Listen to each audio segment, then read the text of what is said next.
Our next guest spent 17 years in prison battling drug addiction and is now dedicated to spreading awareness and getting people off the street. Frank Rodriguez. This place is the epicenter of Philadelphia's opioid crisis, the largest open-air drug market in the Northeast. Poisoning the drug supply here is pharmacy, also known as trade. Look how crazy and sad this shit is. That this is just another normal day out here in Kensington. This is what it is, man. It's an animal tranquilizer that sedates while getting you high and leads to both intense withdrawals and severe wounds. Sleep on the streets, do drugs there. It's unacceptable. This is a humanitarian crisis. Pennsylvania's opioid epidemic. Kensington is ground Walk out zero. into Kensington Avenue and you can smell the rotting flesh. I see the drug addiction. I see the drug dealing. I see the violence. I see the poverty. But I think most of all, I see pain. You know, that's what you see there. You see, I think, humanity at its lowest. Me overdosing is what made me get clean and change my life. I have love, I have sympathy, I have hope for each and every single addict that I deal with in Kensington. Each and every single one. Because I was them for so many years of my life. I thought I was hopeless. I thought I wasn't worth anything. Welcome to the Hell Has an Exit podcast with host Teddy Tarantino. New episodes every Tuesday at 4 p.m. Eastern. Don't forget to subscribe. All right, welcome to Hell Has an Exit. Today I have King Frank, the Kensington hero. What's up? Thank you, brother. I'm good, blessed. Thank you for having me, first of all. Yo, I appreciate you so much. Just so people know, I just got to explain what had happened. Because I just feel like it'd be like ingenuine if I just try to like do it from like the beginning. So you came down here probably like 2 weeks ago. Yeah. Flew down here.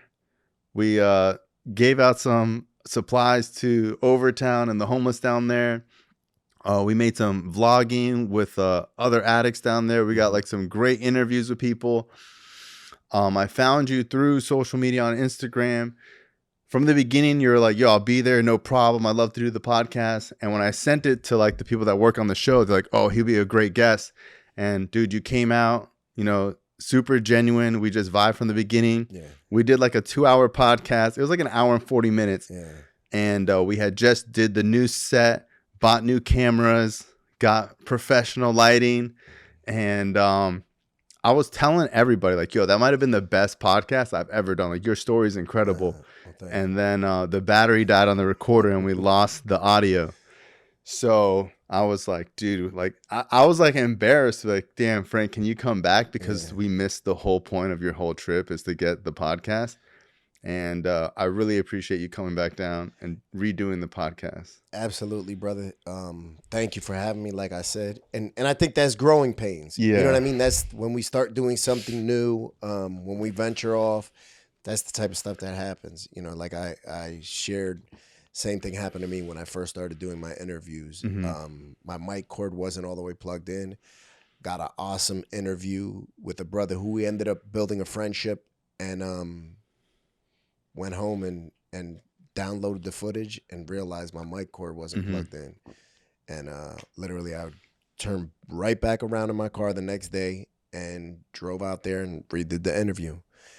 And, you know, it's one of those things. It's growing pains. Yeah, I think I'm at least the type of person where I won't make the same mistake twice. Yeah. So that had never happened before, Uh-huh. where the recorder died.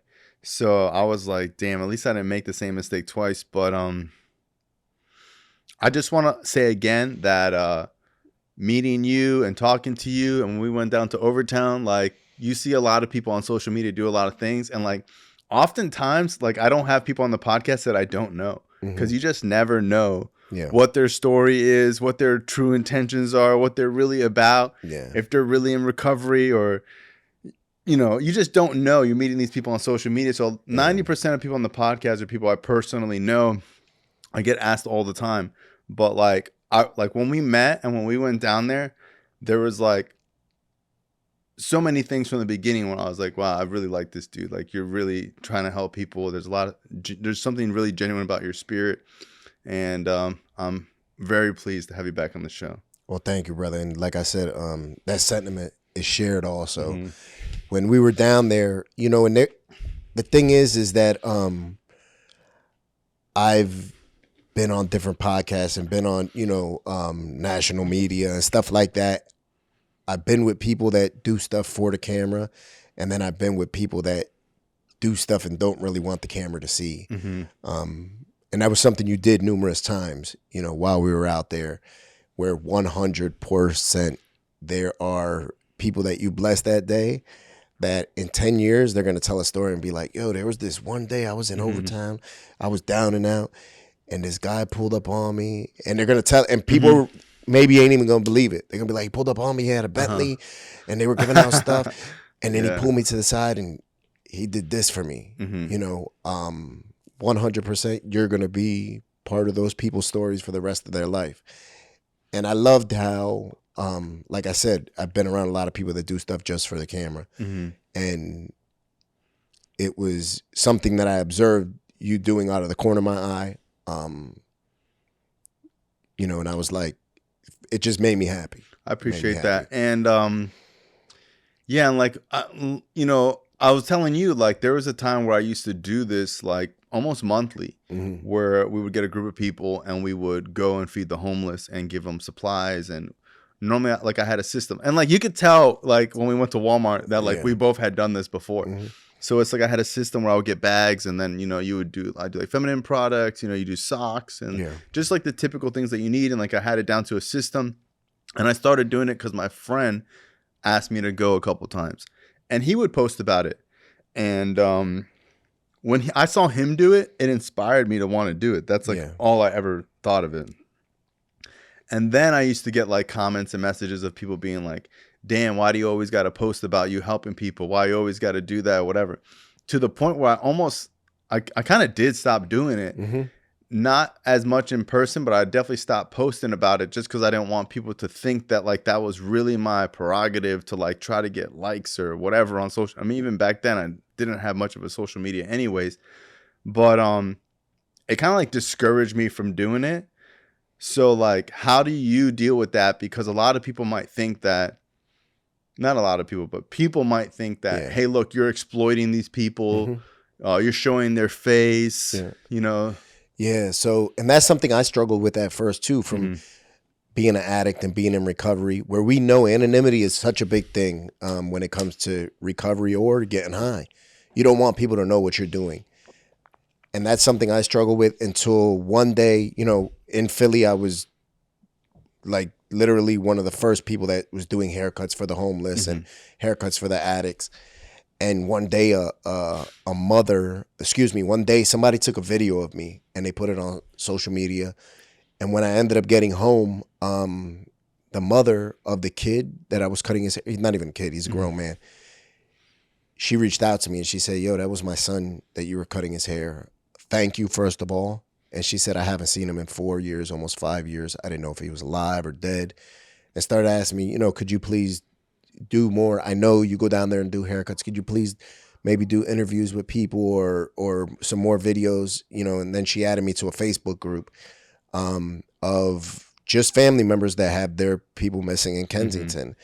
And I started to realize at first I was looking at it strictly from an addict's point of view and like for the benefit of the addict. Like, okay, I don't want to air nobody's dirty laundry. And then I started to realize, damn, everybody down here, they have 5 or 10 people that would absolutely die just to know that they're alive, you know, would give anything just to know my son, my daughter, my father's alive. And then that's when I started doing it. And I just realized, you know what, people they're gonna have something to say regardless. You know, people talk. That's just the way it is. Yeah, and I think even like myself, like I kind of got over it. And like I just want to reiterate like what you said is that you were going down there for years doing haircuts and doing all this before ever posting about it or anything. And you even mentioned to me that like because your content, like a lot of people might think that you make all this money off YouTube. Yeah. So it's like because your content is so what's the word, gruesome and graphic that YouTube doesn't pay you money for 99% of your videos because it's graphic and they won't monetize it. So you're not making any money off your YouTube. you tell me you go down there almost every weekend.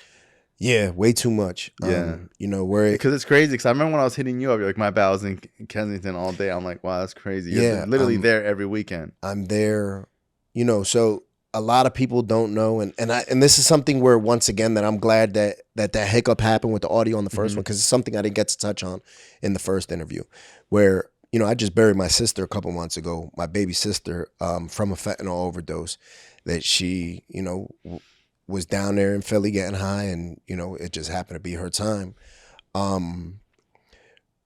where I think I was on this plight where, damn, I couldn't save my sister, so maybe I could save somebody else's sister, and that, I'm down there way too much. Where I'm lucky that I have the wife I have. I don't think a lot of other women or family would even, be able to put up with that. There's times where my wife, when she was pregnant, with the brand new baby in the car, she'd be in the car while I'm outside doing interviews or just doing haircuts or whatever it might be. She's supportive of it. And for me, a lot of people look at it one-sided. They look like, damn, you're going to help them. You're going to help them. They're helping me just as much, if not more, than I'm helping them. They're keeping me grounded, keeping me green, reminding me exactly what I stand to lose if I think for 1 second that I could juggle drugs and having a productive life that just don't work together. Yeah, absolutely. And like, I think anyone that makes like a commitment to like constantly help people, like, it's crazy because like I've been in like the nonprofit world, and you would think like in a nonprofit there just be people saying like keep doing what you're doing, but it's like, yo, there's people judging the nonprofits. There's nonprofit wars where like this nonprofit doesn't like this nonprofit, and it's like you would think, and like our friend was telling you the other day, it's like it's like you would think that this was like the place where there's like least judgment, and sometimes there's like the most judgment. And it's a lot of sick people because there's a lot of people that are using this to go through their own stuff that they haven't dealt with, through therapy or anything like that. And there's a lot of emotions that get involved. But at the same time, it's like when you're down there helping the homeless and taking pictures and videos, in my opinion, like they know the camera's on them. So if they didn't want to be on camera, they would be like, yo, I don't want to be on camera. You're interviewing people that are willingly want to share their story because a lot of them are like, this is the only thing that's ever going to be out there of me. And a lot of them are like, I hope someone could watch this and see that this could happen to them. And it's learn from it. And it's something that they feel noticed, because even like when I was on drugs or whatever, like I'm not scared of homeless people. Like I've been on a date before and we're walking down like Miami or whatever. There's like a homeless person, like the girl I'm with will be like, like, like to me, like I've used with people that are homeless. I've caught from homeless people. Like I've been around them enough.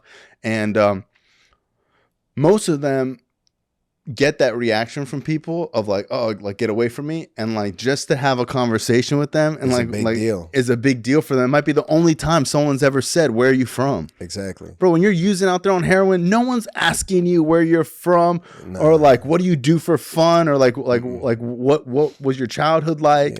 How did this happen? At like part of the landscape. You're looked at like the fire hydrant, the stop sign. That's what you're looked at. And that's on a good day. Every other day, you're looked at as, damn, there's scum, there's trash can. You know what I mean? That's the way you're looked at. So a lot of times, just to have those conversations, just tell them, yo, I know what you've been through. I know what you're going through. I've been there, and we don't even have to talk about none of that. I'm not here to tell you what to do, what not to do. How's your day? How you doing? What's up? You hungry? No? Okay, cool. What's up? Talk to me. What do you like to do? What would you like to do? Things like that. People love it. I just have a brother that I've been working with for the past 5 years. He just died a week ago, and his mother, and I've met his mother. I went to visit him in the hospital numerous times. He was shot. He was stabbed. Everything happened to him while he was in the streets. And I met his mother, went to visit him in the hospital numerous times, and met his children. And, his family, now they thank me. They're like, thank you, because we have these videos, these interviews. Even if it's not the way we wanted to see him, we still have them. I'm not going to forget his voice because I could turn on that video and hear his voice, And they're just like, thank you, because you let the world know that he wasn't just a drug addict. And then they see all those comments there and be like, damn, thank you, Gene. You helped to make my day brighter. You helped to remind me what it is. Or you know what, watching this makes me realize I need to do more or I need to do less, whatever it might be. And they realize that their loved one impacted the world, you know, and they didn't have to make a crater size hole in the world, but they still shook up the world in their own way. Yeah, absolutely. And it's also like interesting because you're going there with no agenda. So like a lot of times when I would watch like intervention or like anything like that, it would be like they're trying to get these people to do something for the camera, or they're like painting some narrative, or they're trying to create some type of drama. And it's like I could tell from like watching your YouTube channel that like it's like purely just, we're just going to videotape like whatever happens today, and we're going to talk to people, and we're going to love on them, and like whatever they want to say, they can say, whatever they don't want to say. Yep. And what do you do when someone reaches out to you? Because I didn't see, when you told me that people reach out to you wondering if you've seen their family member, I had no idea how many it was, because you were showing me on your phone. You're like, look, someone else. Look here, another person. Every single day, every time I wake up, and it's gotten to the point where now if I wake up in the middle of the night, I go to the bathroom, I'll check my phone and I'll go on Instagram, go in my DMs and stuff, and I'll have messages from people. A lot of times, I haven't seen their family member, or they send me pictures, and it's pictures prior to their use, and I tell them, look, those looks and that taking care of ourselves and hygiene, that goes out the window very quick, especially when you're in Kensington. And I tell them, look, I can't promise you anything, but what I can promise you is that the next time I go down there, you have my word that I will show people that picture. I will show people my phone and be like, yo, have you seen such and such? Have you seen such and such? That I'll do that. And the people know me, and they know what I'm doing down there. They know that I'm not down there, trying to get anybody kidnapped by their family or anything like that. I'm just trying to let them, where plenty of times they'd be like, I found people, and they'll be like, yeah, don't tell my people. And I'll be like, look, I'm just going to tell them you're all right. I'm not going to tell them where I seen you. And they'd be like, okay, you could do that, and just let them know. And on the flip side of that is it's not always good either. I have people that will be like, oh, why are you recording? Blah, blah, blah, blah, and get upset. And I understand it. But I also tell them, well, you're upset for a camera's lens to see you, but you're not upset for the little kid that lives in the neighborhood to have to walk past you or walk over top of you on the way to go to school. Or you're not upset for the old lady that lives, on that stoop that you're getting high on her porch and her niece is coming out and sticking herself with the needle. You're not upset that they see you, so I'd be like, we can't have this both ways. Yeah, and it's like, there's people that live there that are seeing that all day long, driving through it, seeing it all day long, and like, not to bash the city, but it's like no one else is doing nothing about it. Yeah, you know what I mean? Perfectly fine to bash the city. I think it's well deserved. Yeah, all right. There's families that anybody that lives in Kensington, they're hostage in their own community. It's an extremely violent community. There's shooting there that happens on a nightly basis. There's homicides that happen on a regular basis. And I'm not talking about dudes that's in the street. I'm talking about innocent children, 11 months old, 2 months old, 2 years old, stuff like that. It's hell, and it's like that because it's a low-income neighborhood. And when I see the cops do nothing, I tell them, I say, yo, you wouldn't like that if that was on your block, would you? If somebody was shooting up on your corner, somebody was selling drugs on your corner, you wouldn't go for that. Yeah, it's only because it's here. Yeah, so I said, why allow that to go on to somebody else's if someone community? was smoking crack in your neighborhood on the corner, they go to jail. Yeah, after you put your hands on them. Yeah, probably. for sure. And I just, a situation, and I'm glad I got it all on video, and it's just one of numerous instances where a cop, he was training a female cop, and you could tell she was brand new.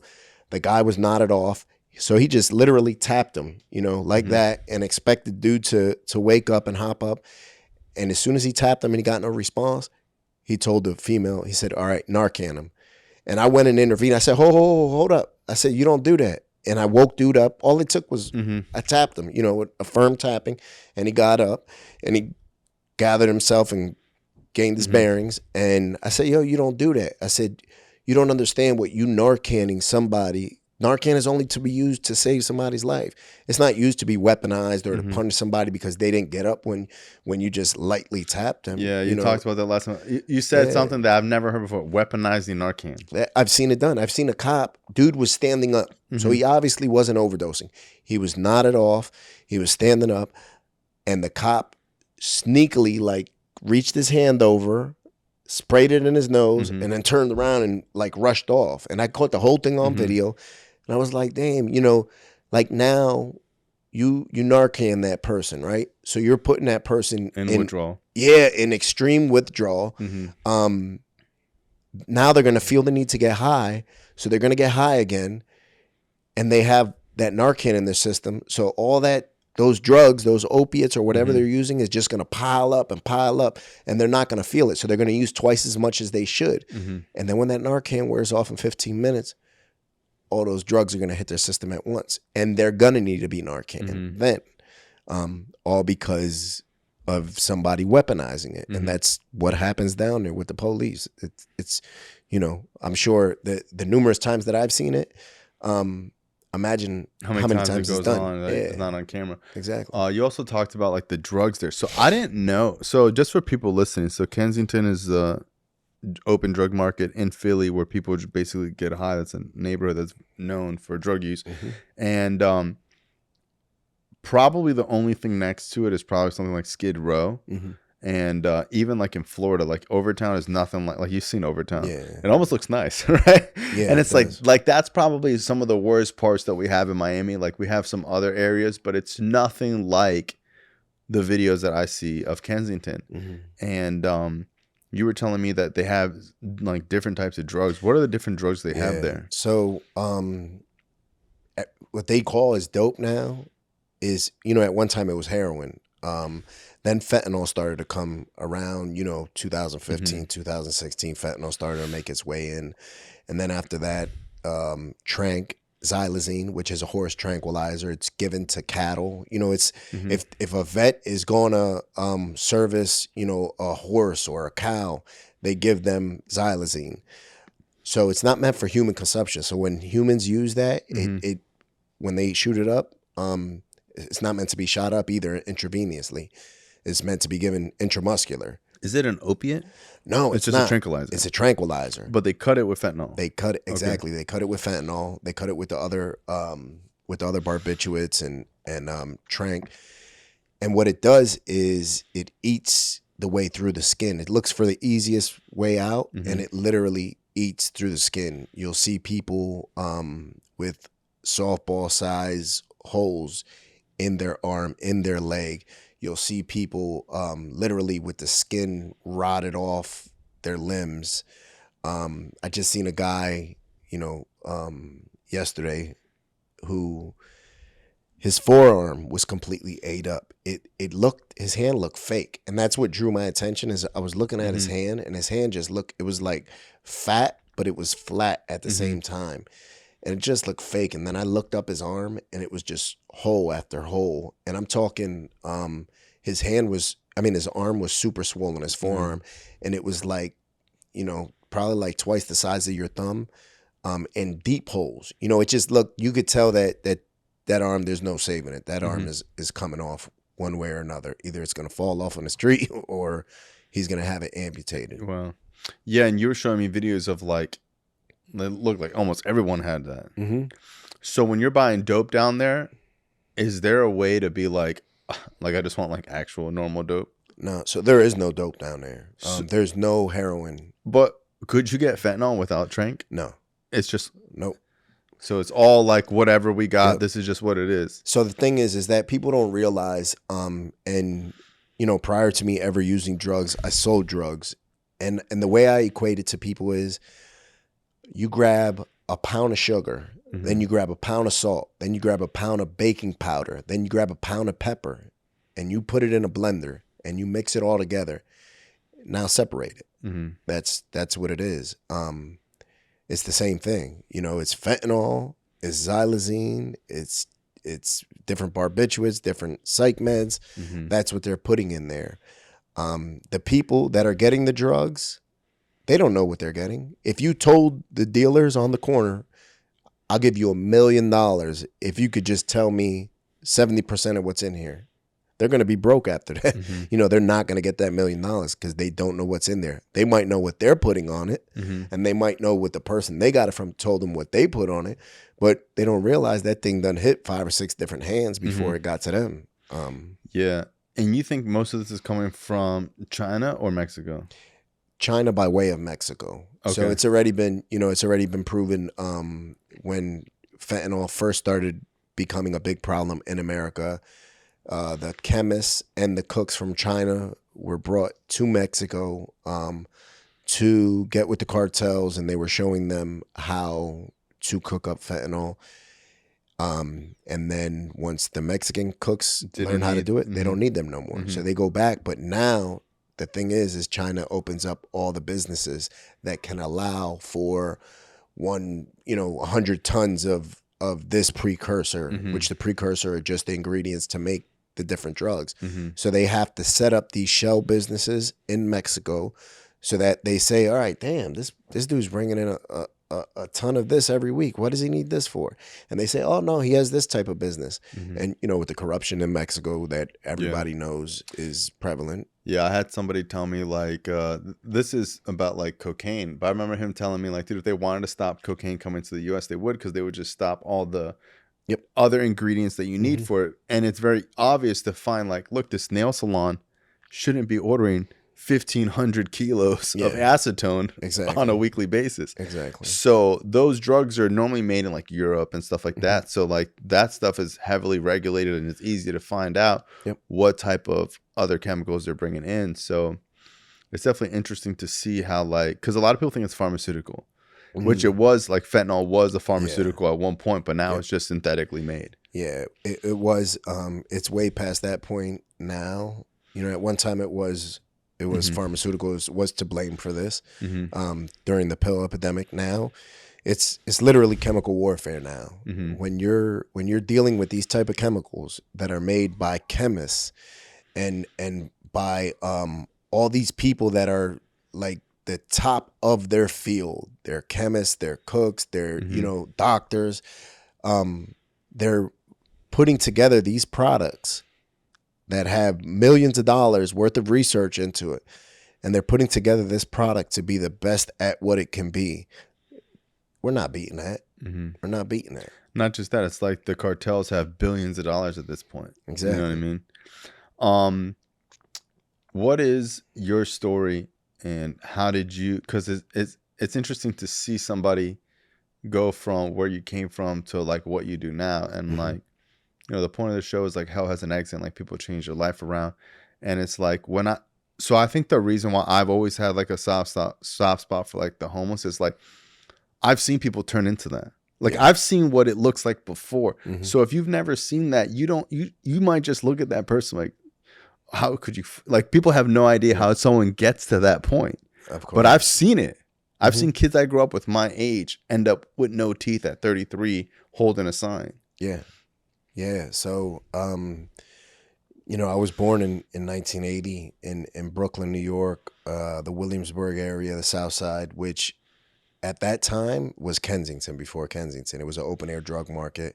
I remember seeing, the lines of drug addicts getting in line in the morning, dudes on top of the buildings with rifles and shotguns. It was New Jack City before New Jack City came out. Before crack, it was New Jack City with heroin.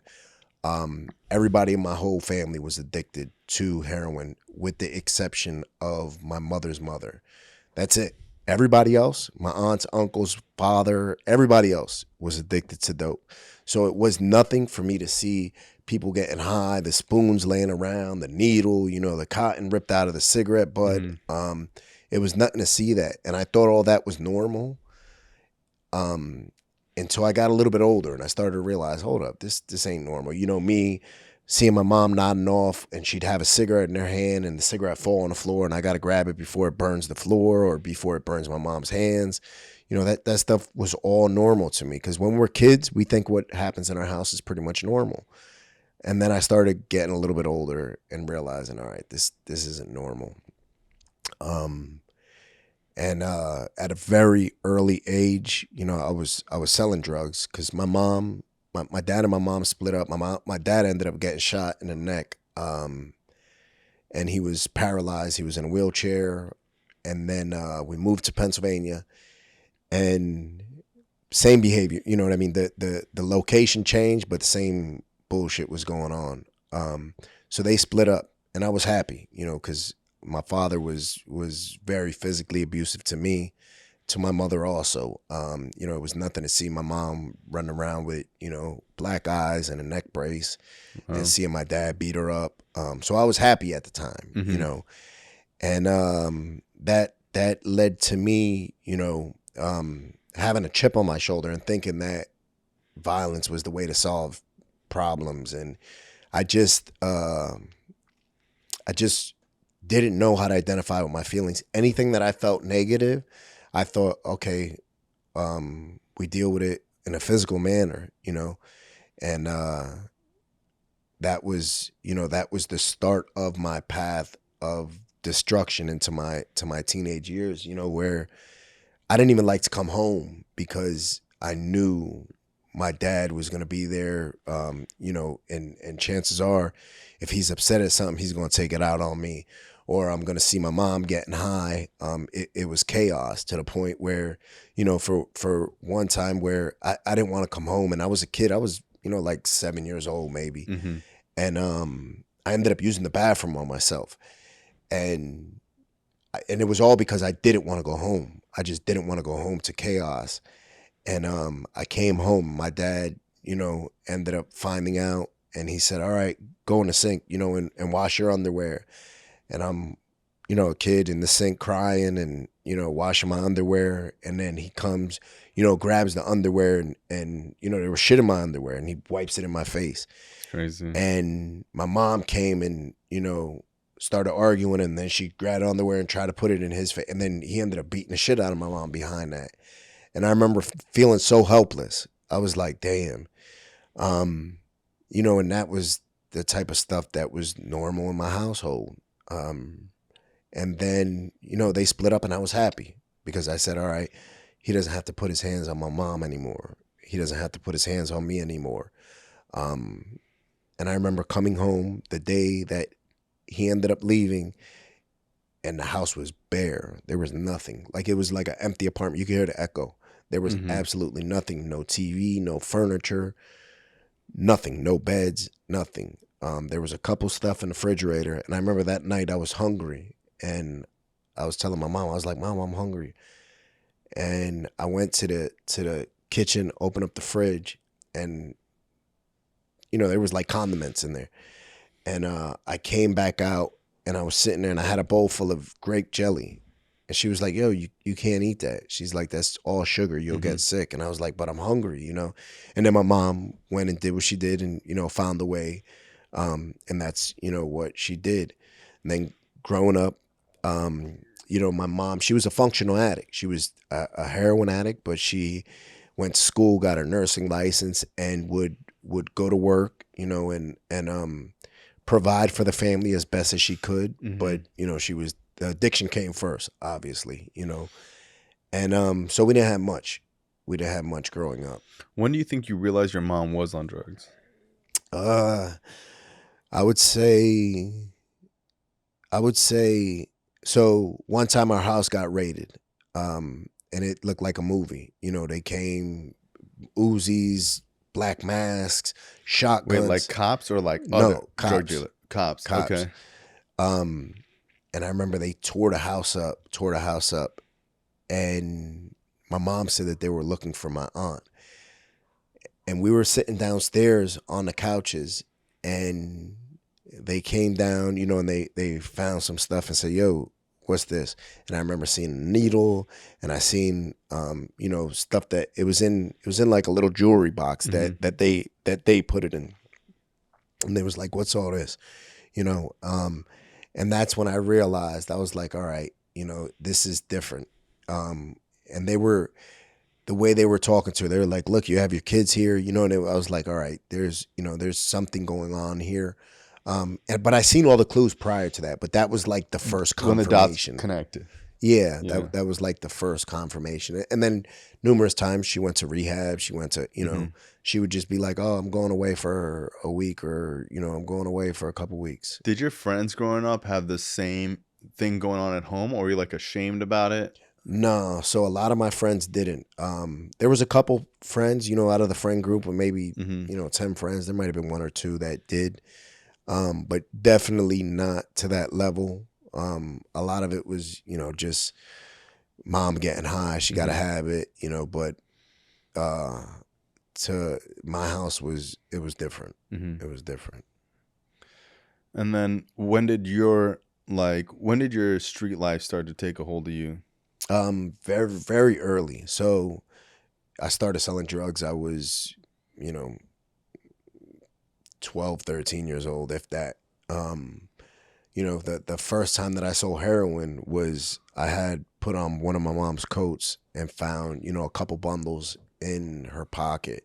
There might have been like 5 or 6 bundles. And I ended up, I tasted one, put it on my tongue, nothing happened. I didn't even know what was supposed to happen. I just seen that shit happen in movies and was like, all right, that's what I do.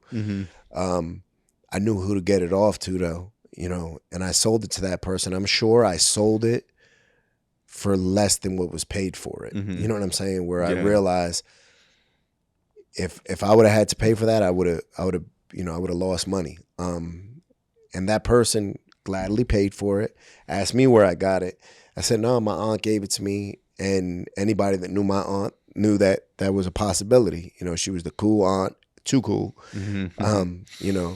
but knew that was a possibility. And I sold it to them. And by the time I got home, my mom knew. So that person literally, called 2 people and my mom knew. So when I got home, she's like, yo, you had my coat.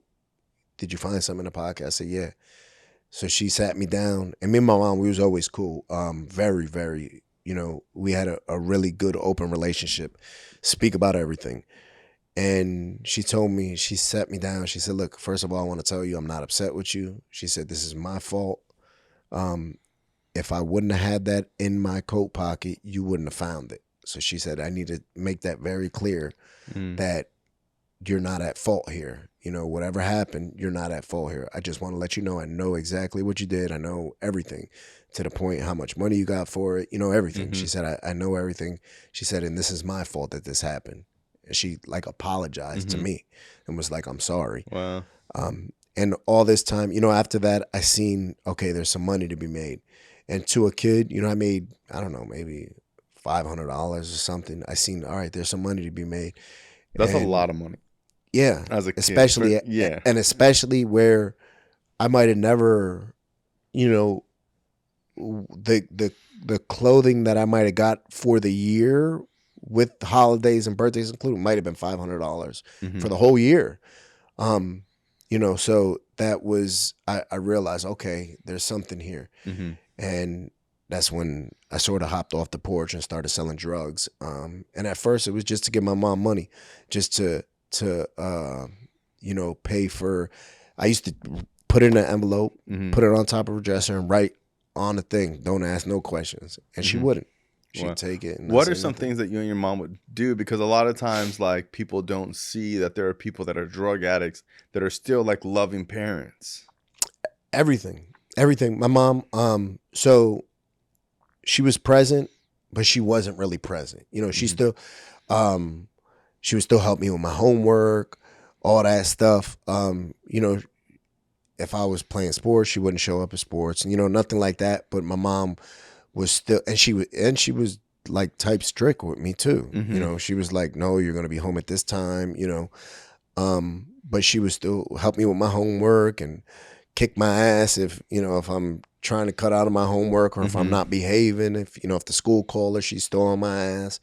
She still, I think even in the midst of being tore down by addiction, she was still a hell of a mom, to the point I see moms now and I'll be like, damn, my mom was strung out and still was a better mom than you,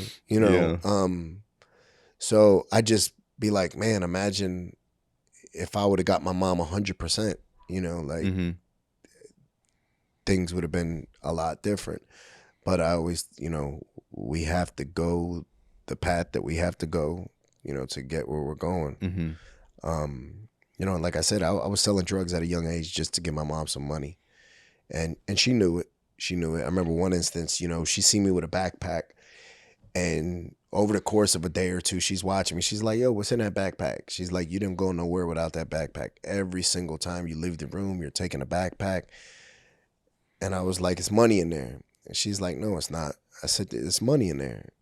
And she's like, "No, it's not." I said, "Well, look at it." And she opened it up, and there was a backpack full of money. And she looked, and she was like, "Where you get this?" And I was like, "I've been saving it up." And she said, "Let's go buy a car." And I remember, How much money was it? it was probably, $30,000, $40,000. That's crazy. It was. And how old were you? Maybe like 13 at the time. That's wild. And she was like, "Let's go buy a car." In my mind, it was like, a car. I was like, I'm trying to go. There was a big fair that was around the area that would come once a year.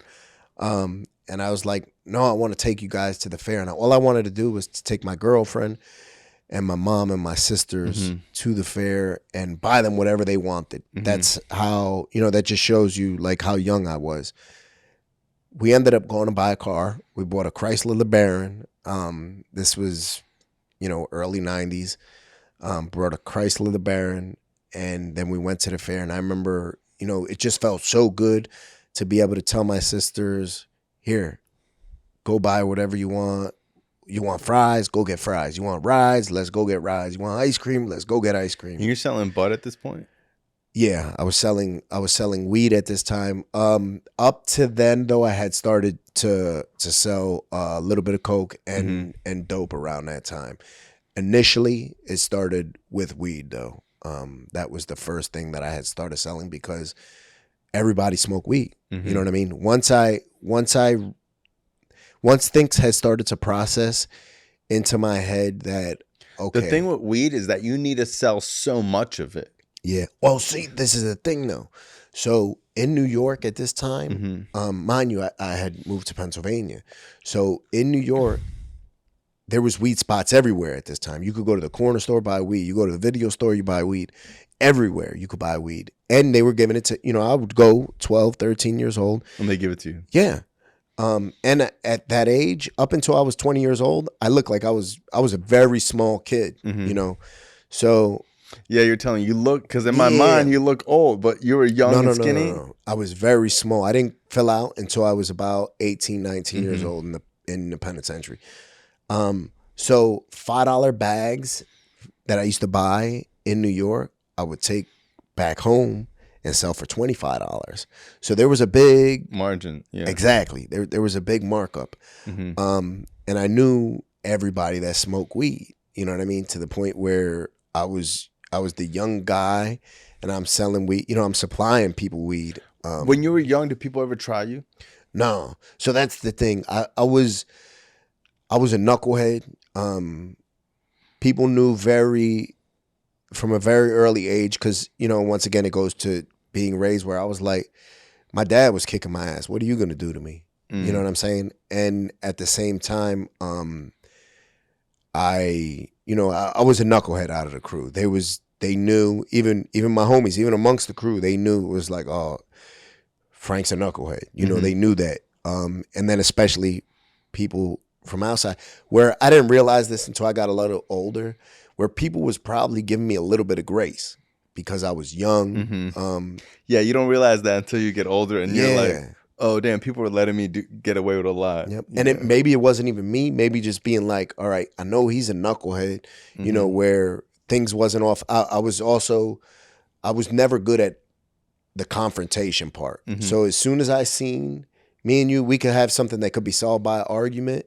But as soon as I seen you pop up, it's a potential to get a little bit of crazy, I'm going to get a lot crazy. And my thing was, all right, if I make an example out of one or two people, then other people are going to quickly learn, and that's what would get me in trouble a lot at a young age is stuff like that. Just going overboard, being a young kid and trying to make example, trying to, get those stripes on your shoulder, where that's what it was about, is getting those stripes. So everybody know I wanted my name to ring bells. And it caused a whole bunch of destruction and pain in my life and in others.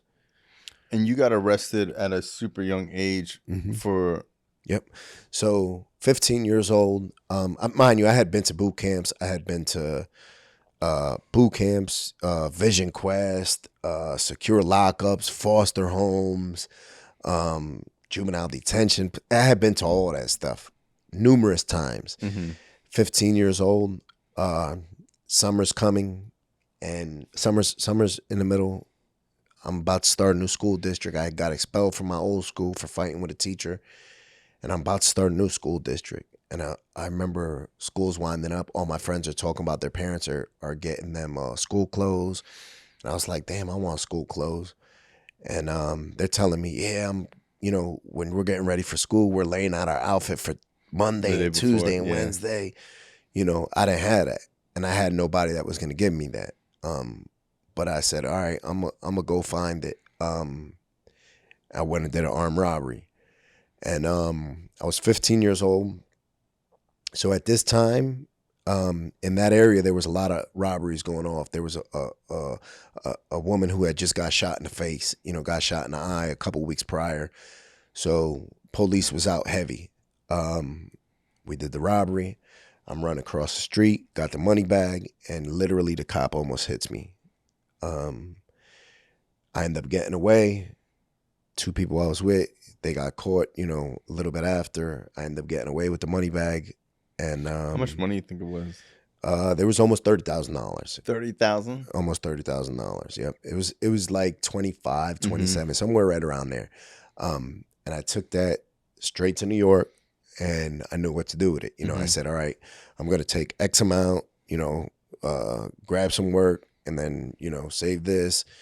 And it only lasted 2 weeks. My cousin, my blood cousin, was the one that she ended up telling on me. And was she a co-defendant? No, she ain't had nothing to do with it. She ain't had nothing to do with it. So but the thing was, is she but ended your up, co-defendants never snitched? No, so they were on the tip like it wasn't me. Both of them were saying it wasn't me. It wasn't me. It wasn't me. So they couldn't say it wasn't me, but he was there. You know what I'm saying? So, my cousin ended up telling me she had a drug problem at the time. So I would sell her work and break her down with a little bit of something. So she ended up telling on me, and while I'm in the back of the police car, so she could go and take the drugs that I had in the house and the money. Oh wow. Yep. So I hadn't even left. I was in a projects when they came and snatched me up, and I'm still in the back of the police car. She didn't know it yet. I'm still in the back of the police car. All the police cars had left. And I was still in one, and I seen her come inside the house. And I thought, I was like, all right, she's going to make sure everything's held down. When I got my first phone call and I ended up talking to my girlfriend at the time, I said, yo, did Jackie give you that? She's like, no. She's like, Jackie said there was nothing. I said, what? I said, she went in the house. And then when I ended up, going to court, found out. Yeah, it was her. Was that like your first big betrayal? Were you not fazed by that? Because I feel like that would drive me crazy. Man, listen. So my mom, that same night when I got... Was that the first time that you felt like super betrayed? Or was that... Were you like used to that? No, by family it was. That was... So literally, when I had found out... So they needed my mom to be there with me when they questioned me because of my age. So me and my mom found out at the same time. It was my cousin. When they took me to lock up that night, my mom went home and rumbled my cousin. She pulled up to her house and was like, yo, you told on my son? And ended up fighting with my cousin. And, for me, that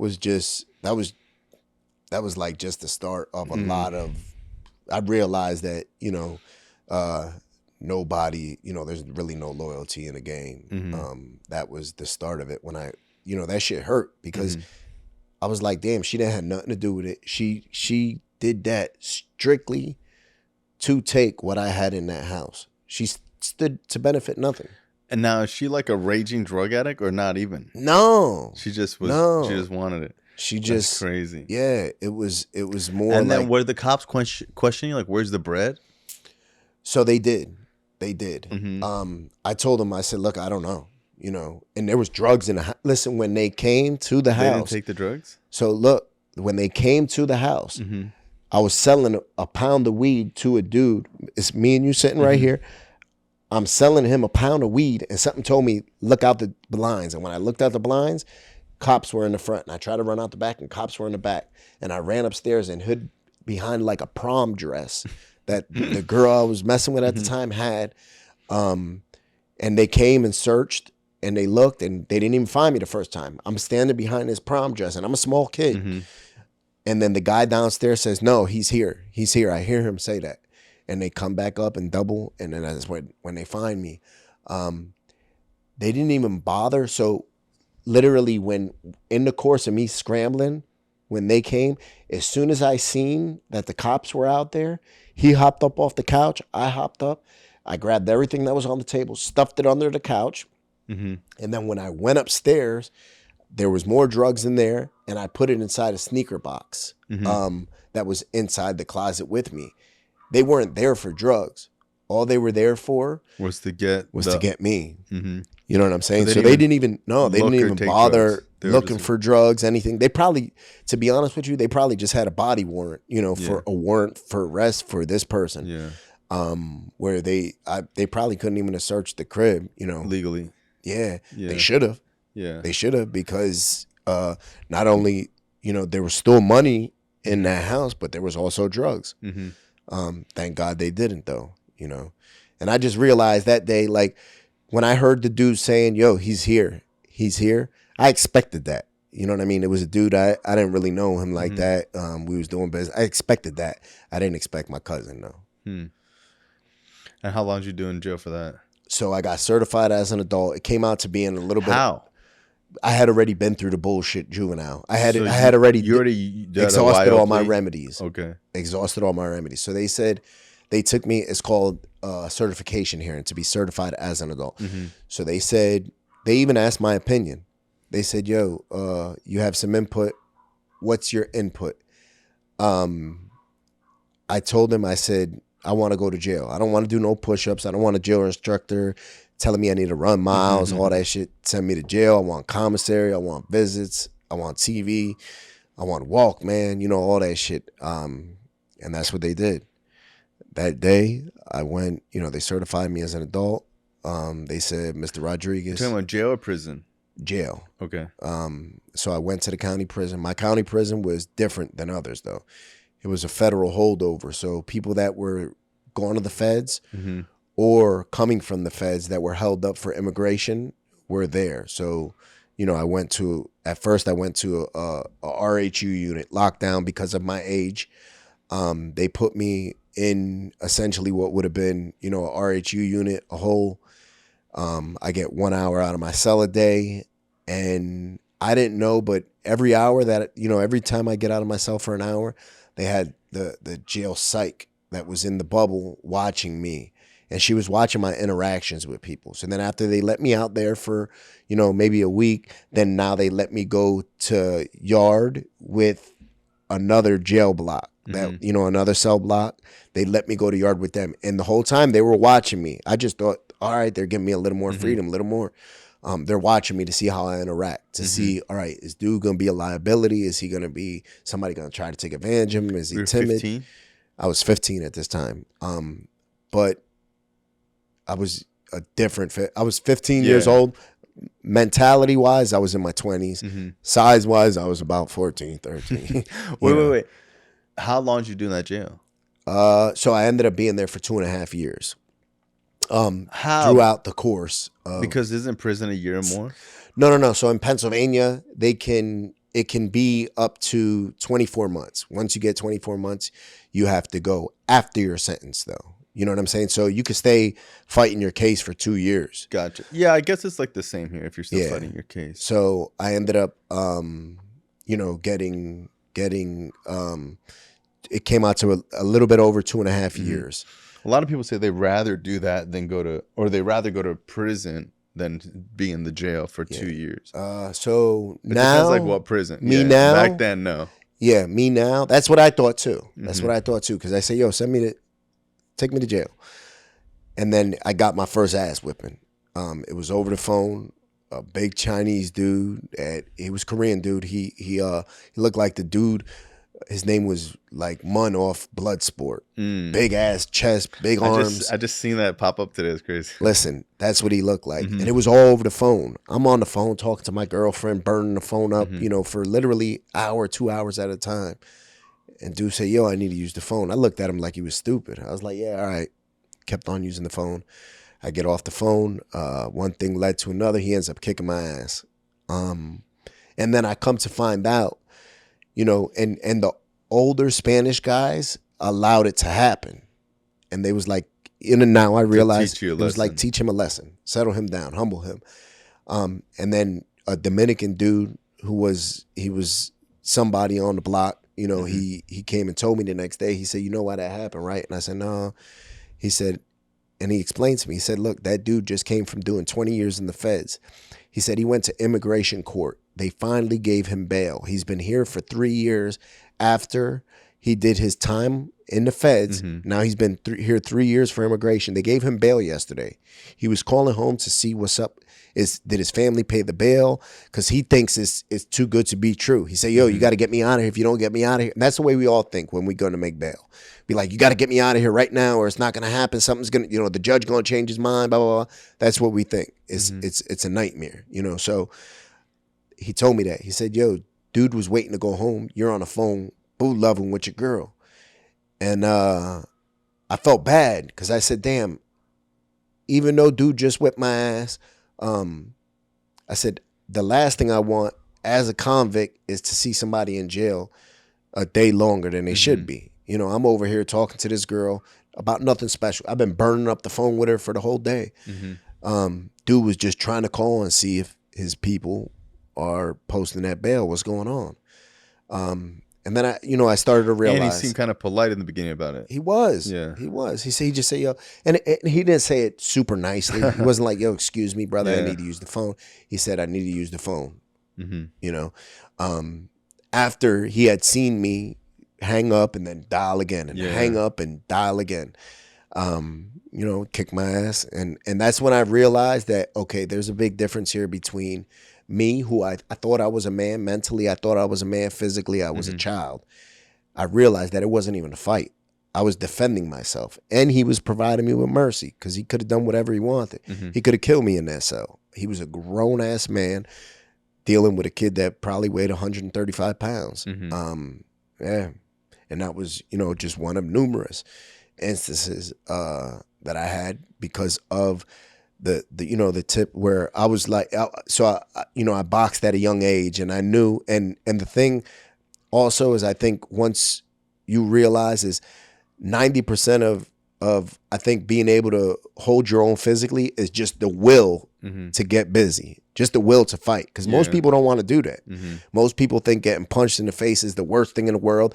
It's gonna hurt. Once you get punched in the face a couple times, you'll be like, oh, that wasn't bad. Yeah, and if you're not used to that, you'll never have it. Like if you don't have it at young, it's hard to have it as an adult. Exactly. So I already, that fear was gone at a very young age, where I was never one to be like shy to fight or violence. Violence, I was okay with violence. Violence, that was my language.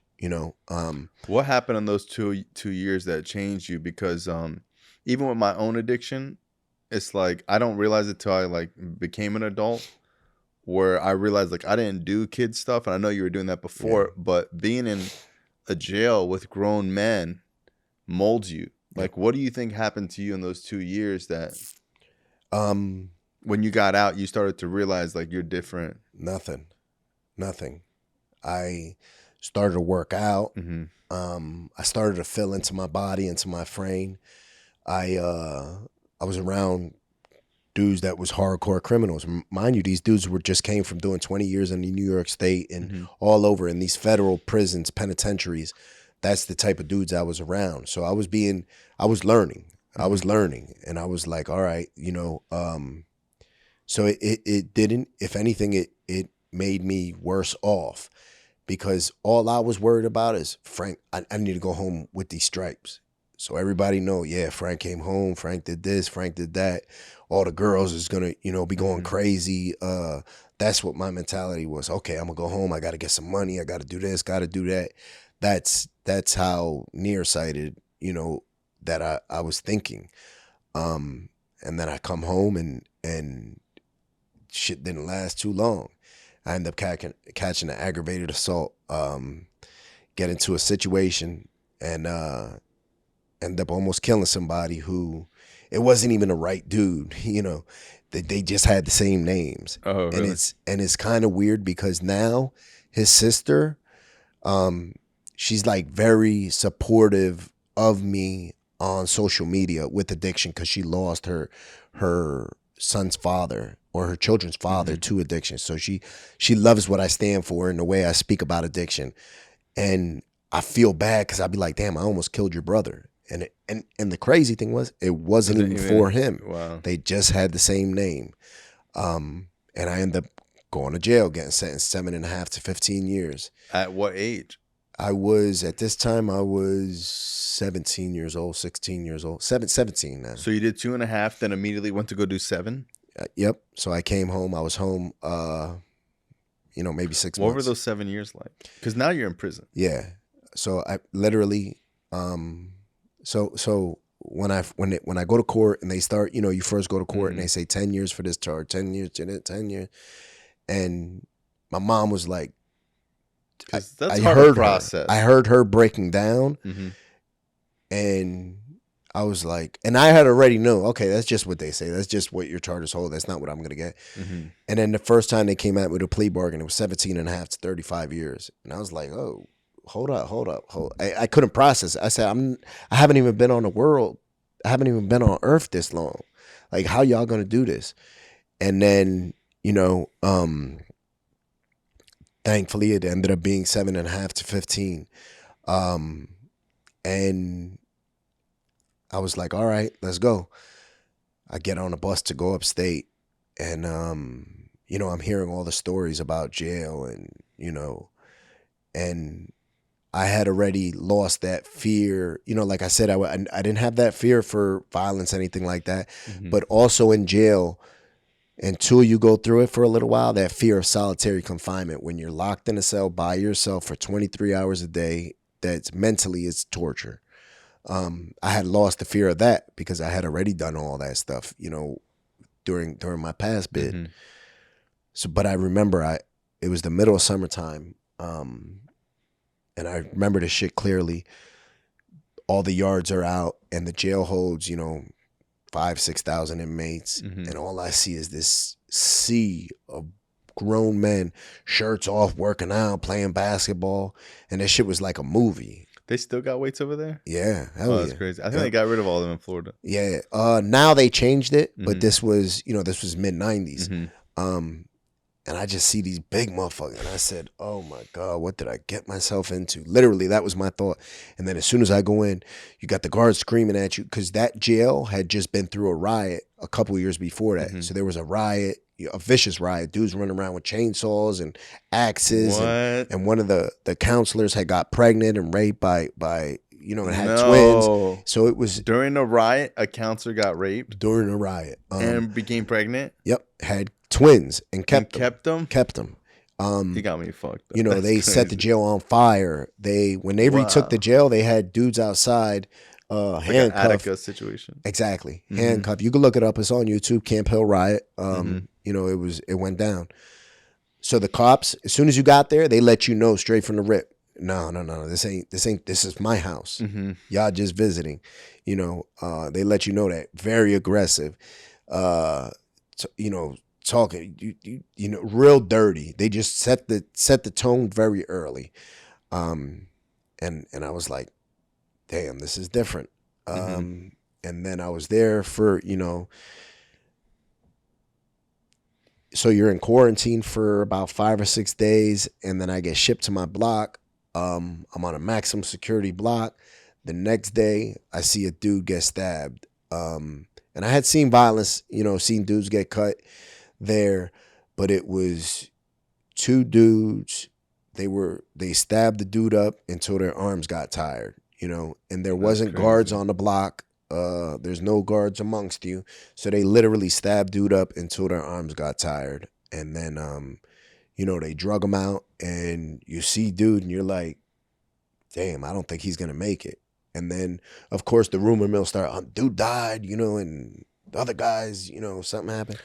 So when you're doing life in prison or a lot of time and you kill someone in prison, is there a lot of those that go like unsolved where they're like, oh, no one saw shit? So back in the day, they didn't have cameras, right? Back in the day, back then you could get away with shit, but there's a whole bunch of snitches in jail. Okay. So people are going to volunteer information. Because I always wondered, like, how do so many murders go on in prison? Yep. And like, aren't you like, because I guess what other punishment can they give them if they already stay in there for life, right? Yeah. So let's say, I've seen it myself. I've stabbed dudes in jail. Mm-hmm. And I'm going to the hole for 18 months. That's the punishment. Yeah. I'm Even getting, if they die? No. Thank God I but I'm just saying, like, if you kill somebody, you're gonna do X more time in the hole, first of all, and you're gonna catch street charges. Back in the day, so if you wanted to kill somebody in jail, you better not do it where it's a public. You better sneak up in somebody's cell where it's only you and them. Shit. Okay. And put your work in. Because if somebody sees, if there's more than 3 people, somebody's going to tell on you. Yeah, because they have people that are getting some shit. Somebody going to tell them. Exactly. Wait, but it's just so crazy to me. Is because it's like people already doing life, so they're just giving them more solitary time. So the thing is too, is when you get a life sentence, it's not very hard to turn a life sentence over. Yeah. To get numbers. So you might get a 20 to 40 if you get a life sentence. Mm-hmm. You see what I'm saying? Your hope is to get back in court, get back some time. And do 15, 20 years. Yeah. Yeah. So now you'll get life and you might get 2 life sentences. I got plenty of homies that got 4 or 5 life sentences. Mm-hmm. Where if they beat 2 of them, they still got 2 more on their back. And then they got 20 years on top of it for the gun and 10 years on top of it for the armed robbery or hostage, whatever it is. So that's what they'll do, and you see dudes get, I had to do a SMU program, special management program, that, I stabbed a cellmate of mine, and that was a program. It's called a step down program. Why? What happened with him? Dude was touching my shit, stealing stuff. You know what I mean? So for me, every time I go to jail, I'm hustling. I'm getting money. I'm selling drugs. I'm gambling. I got a gambling ticket. I got a poker table. I'm always moving and shaking. Because it's like you would imagine people go to prison. They're just like, oh yeah. Like I mean, I know because I've like seen so much stuff on YouTube and have friends who've been in prison. But it's like it's crazy how much game is in there and like so much like racket. Nonstop. That you'll have people that watch this and have been locked up with me, and those of y'all that have been locked up with me, hop down in these comments and you're gonna see they're gonna say, and I'm not saying this at all in a braggadocious way. It just goes to show how foolish I was thinking. That was my life. They're gonna say, no, that's what he was doing. I was in jail. I was a penitentiary rich. I had, I was sending home $1,000 a week. I'm doing all this stuff. And that's what your thinking is, where that's what you're consumed of, like cigarettes and soups and chips and fucking candy, like where you're like, man, that's what goes on, So I end up, dude was touching my stuff. I waited purposely until, and I had noticed. So when you're in jail and you feel like somebody's touching your stuff, your cellmate or something, you set little traps. Yeah. So I set a trap with a dental floss, and the dental floss was moved. And I said, yeah. So I had my cabinet, and I don't put locks on my stuff. So you put your dental floss in a certain way to know that if you put it back a certain way, it wouldn't be. No. So what I did is I had my cabinet, and I never put a lock on my cabinet. This is my cell. This is my home for right now. I shouldn't have to lock my shit. Amongst men, I'm never going to go in your stuff. Not even if you tell me, yo, can you go in there and grab me? I'm not going to do it. Really? No. So even if someone said, because I'm always interested in like prison etiquette. So it's like, even if someone said, "Yo, can you grab that from mine?" You will never do it. Nope. And that's normal in prison. Nope. That's like, I might tell them. I might take somebody and be like, "Yo, watch me. I'm gonna go on my homie stuff just so somebody else's eyes are there to see." I'm not gonna do it though. That's just me. I'm like that with my wife. My wife say, "Yo, grab something out of my purse." I'm not touching it. It's not mine. You know, that's your shit. one thing that I'm just is no to me. So, you know, I set my dental floss. So it was a cabinet. You lock the door, and it's you know, a cabinet, metal cabinet, boom. So it'd be like a kitchen shelf, and I put my dental floss on the top. So I know if he moved it, my dental floss is going to be on the floor, Wow. or it's going to be inside the cabinet because I know I left my dental floss. You can't see a floss, a strip of dental floss, little so piece. it's a real trap. Exactly, yeah. Wow. So I come in that night and I see my dental floss is gone. And I'm standing there looking at my cabinet like this because I know now I got to move. I know, and I'm like, damn, I don't want to move. You can't trust them. Yeah, and when I say move, I mean I got to move out on him. I gotta do something to him. Oh, okay. That's what I mean. You know what I mean? I gotta make a move. And I don't want to do that. I'm having it my way in this jail. I'm getting money. I'm getting visits. I'm on the phone. You know, I'm hustling. So I don't want to ruin all that. Now, is it just because it's disrespectful, or is it because you can't operate with someone who you can't trust? So two Or things. both? For me, I felt it's disrespectful, number one. Number two is if you did that, what stopped you from going and reading my letters? What stopped you from looking at my family pictures? You see what I'm saying? I have to think the absolute worst because you already showed me you're a piece of shit. Yeah. Exactly. So I can't make an excuse for you. So I'm standing there, listen, and I was staring at my cabinet for like 15 minutes. And I know he had to, in his head, was like, why the fuck is he staring at that? But he felt it. I know he had to felt that temperature change in the room. And I'm just standing there and I'm looking and I'm like, damn, man. And I'm just looking. I'm like, all right, this is what it is. So they come, they do count time 15 minutes later. And usually at the end of the night, you know, it's sort of a jailhouse etiquette rule. You shut the light off. It's time to go to sleep, time to watch TV, whatever you're going to do, relax, lights off. And I leave that light on and I sit down on the toilet. And I always, in my cells, no shoes. You know, you got to take off your shoes when you come in. My floor is all waxed, nice and neat. Cell spotless, immaculate. And I put my shoe on, bang, bang. And I say, yo, get up. And he noticed the change. You know, he noticed. He picked the Bible. Shoes on in the cell means you're fighting, right? Means something's trouble. Yeah, trouble. So I say, yo, get up. And he's like, what's going on? And I said, why were you in my stuff? And he said, no, I wasn't in your stuff. I wouldn't do that, Frank, blah, blah, blah. I said, look, fuck all that. I said, you was in my stuff. Why was you touching my stuff? And he said, no. I said, nigga, I set a trap. And he just stood quiet. And I said, why was you in my stuff? And he's still, once again, no. And then for me, I've always been the type of person where, like I said, I'm not good with the confrontation part. If I see it's going to get crazy, it's going to get crazy on my terms. And we start rumbling. I go off on him. We start rumbling. Bam, bam, bam, bam, bam. We're fighting. I always, you know, keep either a razor or, you know, a piece of steel. And throughout the course of us fighting, I grabbed And you know that he probably has one too. Most likely. He could have had one. Yeah, most likely. Most likely. But for me, it's always like, okay, I gotta, you know, it's Let it off first. Yeah, I gotta go get to it first.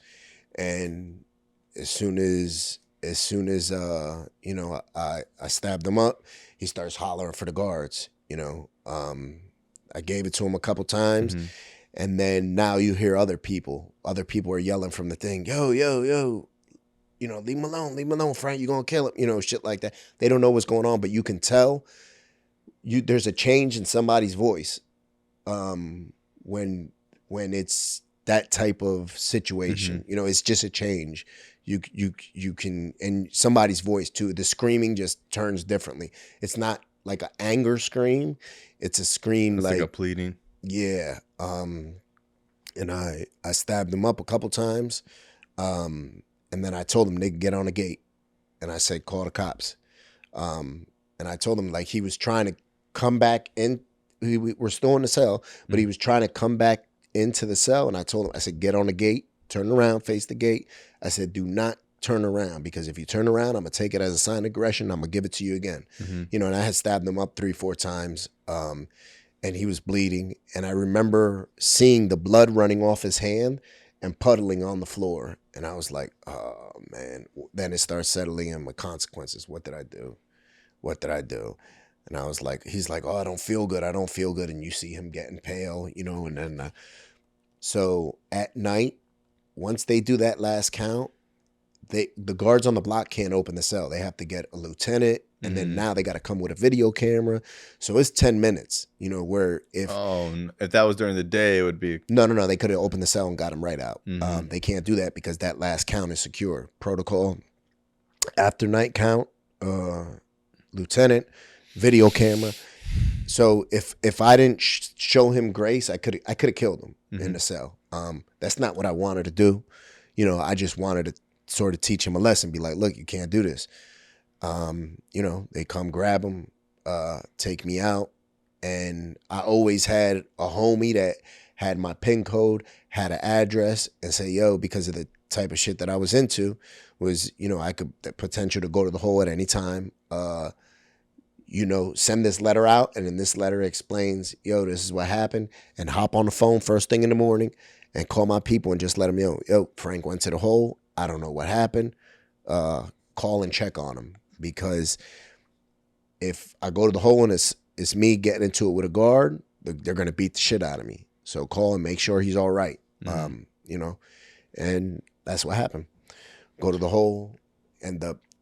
You stayed there for 18 months? 18 months. Yeah, I didn't even know that people did the hole for, because I thought like the hole was only for like 30 days, 45 days. So a lot of places, they have limits. In Pennsylvania at the time, you could get up to, I believe it was 6 months for each infraction. So I had a weapons infraction, I had assault, and there was a third one. I forgot what it was. So they shipped me out of the jail, put me in a program, SMU. Your first 4 months of that, you don't have nothing in your cell, no literature, no nothing. It's just meant to break you. So you're not allowed nothing. 23 hours? 24 hours someday. You get a shower Monday, Wednesday, and Friday. You get a shower. They take you with a dog leash, handcuff, shackle. They take you to a shower, put you in there, and you get about 2-3 minutes. Cold ass water. 2-3 minute shower. Same thing when they take you to the yard. You go outside in a leash, video camera. You know, you got to get naked before both of these things. And they're just trying to break you. You know, you're going through psychological warfare with your neighbor or somebody across the street. As I'm playing chess and this guy wants to start rapping or talking to one of his homies while we're trying to yell our chess moves across the thing. So you guys would yell chess to each other, like, yep. This we one? Make a board, you know, drawn like on the back of a note tablet. We make it. We'd have chess pieces, and I'd have a whole chess set up, and he'd have a chess set up, and then we'd have to repeat. You got to double, you know, you got to say it twice. You have to repeat your move just so there was no room for. Oh, I didn't say that. Exactly. And then you have to write it down. And then after you're done writing it down, you say, okay, you got this move to that move, because that shit gets heated back there. And you lose friends behind that shit, you know. That's so crazy to think about. Yeah. And then your way, I can't get my hands on you because you're across the hall. And you said, oh, you know, fuck you, fuck your mom. I piss on your mom's grave. You got kids, your kids can suck my dick, you know.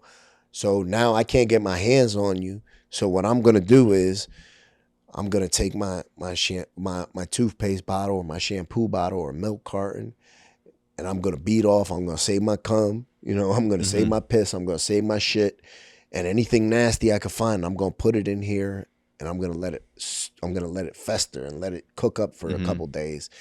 And when I go outside, I'm gonna hide it, you know, in my ass crack or on the side of my nuts. And I'm going to throw it on you. That's my way, because I can't physically get my hands on you, but I could throw it on you. What's worse than that? I throw cum in your face. I throw piss in your face, shit in your face, and you can't even get your hands on me. And I'm laughing, nana, nana, boo, boo. And then what did they do back to you? Nothing. If they're not prepared. Okay. Because I don't let them know I'm going to do it. Yeah. I let them rock to sleep. Be like, all right, no big thing. And I'll wait a week. I'll wait 2 weeks and kick back and be like, I see the right guards are on. Maybe they're not doing strip search good. Today's the day. I'm going to get them. And yeah. And I might even tell, he might be in the next kennel to me, or he might be in the one still across. So I got to wait for the right day to line up. And I might tell people that's because they go by cells. So if you're right next door to me, you'll be in the dog kennel right next door. But then will he not be seeking retaliation this whole time too? Yeah, but now I'm on my P's and Q's because I set the tone. Okay. So now I know I can't go out. Okay. You know what I mean? Even if you would give up your time to go out. Yeah. You'd be like, okay, I got it off. I'm not going out no more. I'm not going to give you the satisfaction. What? To get your shit off on me. Or if there's somebody in between us, I'll tell that person, yo, if there's a time you're not going out, let me know. Gotcha. You know what I mean? So we don't be in the same. No. Or if I'm going out, now I know don't get close to the gate. I got to stay in the back part. Gotcha. So he can't, because if you don't get close, for him to get close, I had to call him over there. So I might have called him over there and been like, yo, what's up? What's that shit you said? And he starts talking and blah, blah, blah. And bam, right in the face, So that shit going in his mouth. How many times have you done this? A couple times. But and this is just shit. Listen, this is the shit that happens. This is the stuff that people don't talk about a lot. And this is animalistic shit. This is like animals playing with their fucking feces. You know what I'm saying? You're digging shit out of the toilet. I've heard. You're digging shit out of the toilet to squeeze in a toothpaste, a little toothpaste container or a little shampoo or a milk carton. And you're playing, that's the type of shit because you can't physically get your hands on. And I'm never going to be able to physically get my hands on you. So I got to get you the best way I can. And what better way than that? What do they call it? There's like a name for it, right? Fuck. It's like chemical warfare. That's I know, like in some prisons they have it's get shit down. That's what it's called. We would call it like, yo, such and such got shitted down. And when that happens, listen, it stinks so bad because it's shit you had sitting for 3 or 4 days. That's crazy. You know what I mean? So it's bad. It's bad. And then you have to, if it's in a shampoo container, you got to burp it. Because it's gases. Exactly. So you got to let it out. That's crazy. It's real sick shit, but that's what that type of lifestyle brings. That's the shit that people don't talk about, motherfucker, and the thing is you're never always on the receiving side. I mean, on the giving side. If you give, you're going to receive sooner or later. You're not always going to be on point. Somebody's going to get you. What, so that was 7 years of that. Yep. That's crazy. So, and when you get back, what happens? So I end up coming out of jail. And I come out, I'm doing good. I'm working. It's 2004. 2003, the end of 2003. I'm working. First time in my life that I get like a job. I'm doing good. I got my own little apartment, a girlfriend, me and my mom. My mom's clean at this time. So we start to build the first time I've ever been around my mom clean. She got clean, before I went to the penitentiary. And your mom attributes getting clean to 12 steps and going to meetings? Absolutely. My mom was meetings, working rehab. I just always like to share that because it's like a lot of times publicly, meetings is seen as like corny, or there's so many celebrities who are like, oh, I'm not a 12-step person or whatever. And a lot of people, because of anonymity, they don't really talk about 12 steps, or like the people who aren't in recovery don't really mention it. And there's a way to talk about it without like breaking traditions and all that. And like, I know so many people that the program has helped. So like my thing is to try to get as many people as possible to see the benefit of it, because there's still people using that have never been to a meeting before or even think that it's a practical. They think it's like hocus pocus church stuff, So exactly. They think it's almost like religious, like cultish. For me, I always look at it like, if I want to become a barber, I'm going to hang around niggas that's cutting hair. For sure. If I want to be an architect, I'm going to hang around dudes that's doing architecture. That's what it is. Because a lot of people, so when I got clean, I always thought it was because I was weak and that like I needed to be stronger or whatever. No. And I didn't realize that there was a technique to it. So it's like, if you've been boxing for 10 years and I've never boxed before, even if we're the same size and stature, even if I'm bigger than you, don't stand a chance at all. You could say, yo, if you don't beat me today, I'm killing your whole family. And all that willpower is not enough. It wouldn't even be close. Nope, not enough. So I used to, because a lot of people think like, oh, you have no willpower. But it's like addiction is so tricky. If you don't know the technique and like the things that you need to do to say no or to not get high, all these little things, it's never, ever, ever going to be enough. Of course. You know, and I didn't understand that. I just thought that I was weak. Didn't have any willpower. There was something wrong with me. I felt stupid. And it's like I was so great at all these other things that I just couldn't stop using until someone was like, let me show you, you know? And it's really counterintuitive. You're never going to figure it out on your own. Yeah, no, you know, somebody broke it down to me like this, and they said, you know, addiction is a byproduct of not having the correct coping mechanisms and not having the correct tools in our life to deal with what life throws at us. And I think that's the way it is. For sure. You know, and once you've gotten so used to that, it's like, you know, second nature. It's like go brush your teeth with your left hand. You know, it's just like once you've done that for so long, when anything happens, you don't know anything else. Yeah. You know, it's you know, I like to also say once we understand the learning process. So when we're young and we learn how to walk, we don't just get up and start running around the house. We start to crawl. Then we learn how to hold our balance. Then we take a step or two. Then we understand. But we fall over numerous times throughout the process. We fall down, bang our head, fall down, skin our knee. And then that happens again when we learn how to ride a bike. And then it happens again when we learn how to read and how to write and how to drive and how to do other things in life. Once we understand the learning process and understand, okay, there's a way to do things. And we have to learn. And with that learning comes sacrifice, comes consistency, comes discipline. All that comes failure, most importantly. Failure comes with that. We understand that we could do anything in this world. You know, we just have to learn how to do it. We have to have the discipline, the consistency, you know, and not be afraid to fail. And, you know, so that's my mom. She was in the meetings heavy. My mom still to this day, you know, is spoke about in meetings. So I come home doing good. My sister was dealing with a dude who was getting money. He went on to do 20 years in the feds. And one day I had the bright idea. I said, you know what? I'm going to take what he has. And that's how long what were you out? Maybe 6 months to a year. Just starting to build a foundation. You know, just starting to get my feet under it. And I went and took what he had. My mom was upset because she was disappointed. That's what she was.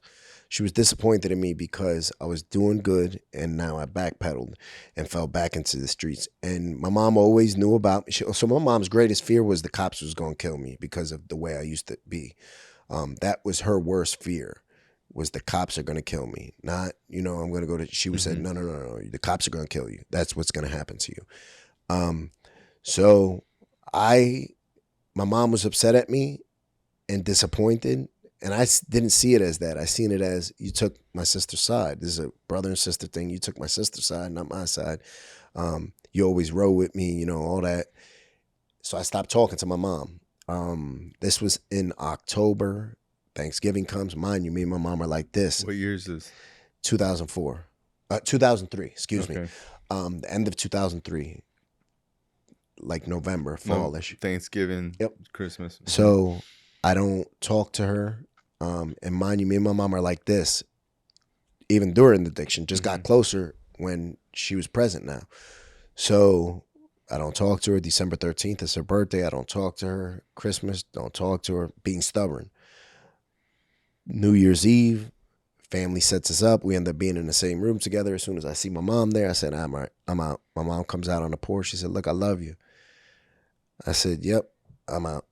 The next day, something just didn't sit well with me. It said, you know what? I need to stop being stubborn. I need to stop being a little asshole, and go speak to my mom.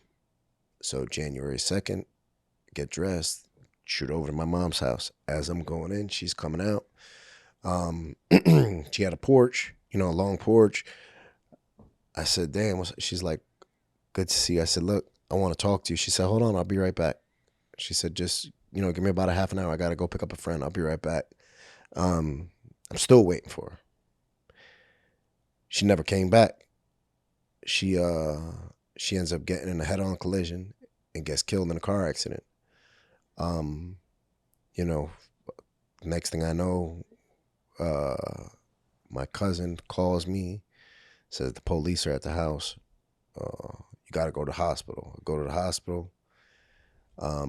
Did you think she was dead at this point? No, I thought it was a mistake. I thought it was a mistake. I was in denial for a long time. I get to the hospital and at the glass, and I'm talking to the lady, and I said, this is my name, this is my mom's name. They told me to come here. And I see a guy come around. He got a collared shirt on, and I read on his shirt, it said coroner. He had my mom's ID on his clipboard. And it was like I was scared for him to get close to me, to get that confirmation. And I got the confirmation. And then they say, yo, we need somebody to identify your mom's body.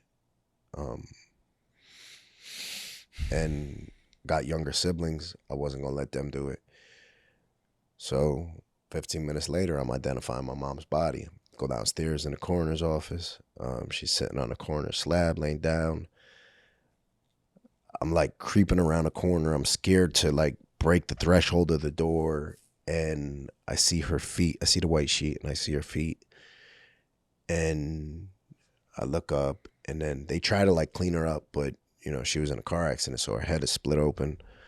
And I just looked at her and I was like, I still didn't believe it. She's sitting right there in front of me, or she's laying there in front of me.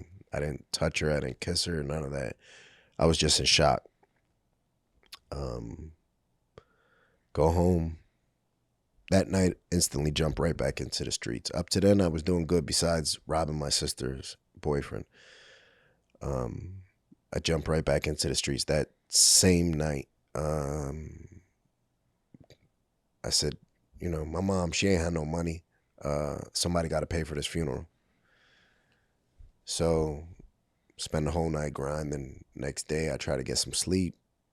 Sleep don't come. Every time I close my eyes, I see my mom on that corner slab with her head split open. Next night, the same thing, where by this time we made funeral arrangements, all that. A family friend knows, she's seen the shape I was in and said, look, you need some sleep. First thing she said, she's like, you ain't slept in a while, right? So I was like, no. She said, you need some sleep. She gave me 3 pills, and she was a nurse. And she wasn't, it wasn't like no black market shit. It was probably something that was prescribed to her. Yeah. She was just trying to get me some sleep. And she said, what your experience is grief. It's common. When people deal with this, you need some sleep. So I took those pills. And prior to this, when I was in a penitentiary, I had a kidney surgery. And I had a couple of them, even when I was home, I had a couple of them. And I got prescribed Percocets, but I took one and I didn't like it. That shit put me to sleep. So up until your mom's death, you never had any type of physical addiction or any type of addiction. You're just hustling. Nope, getting money, and just being a knucklehead. Streets was my addiction.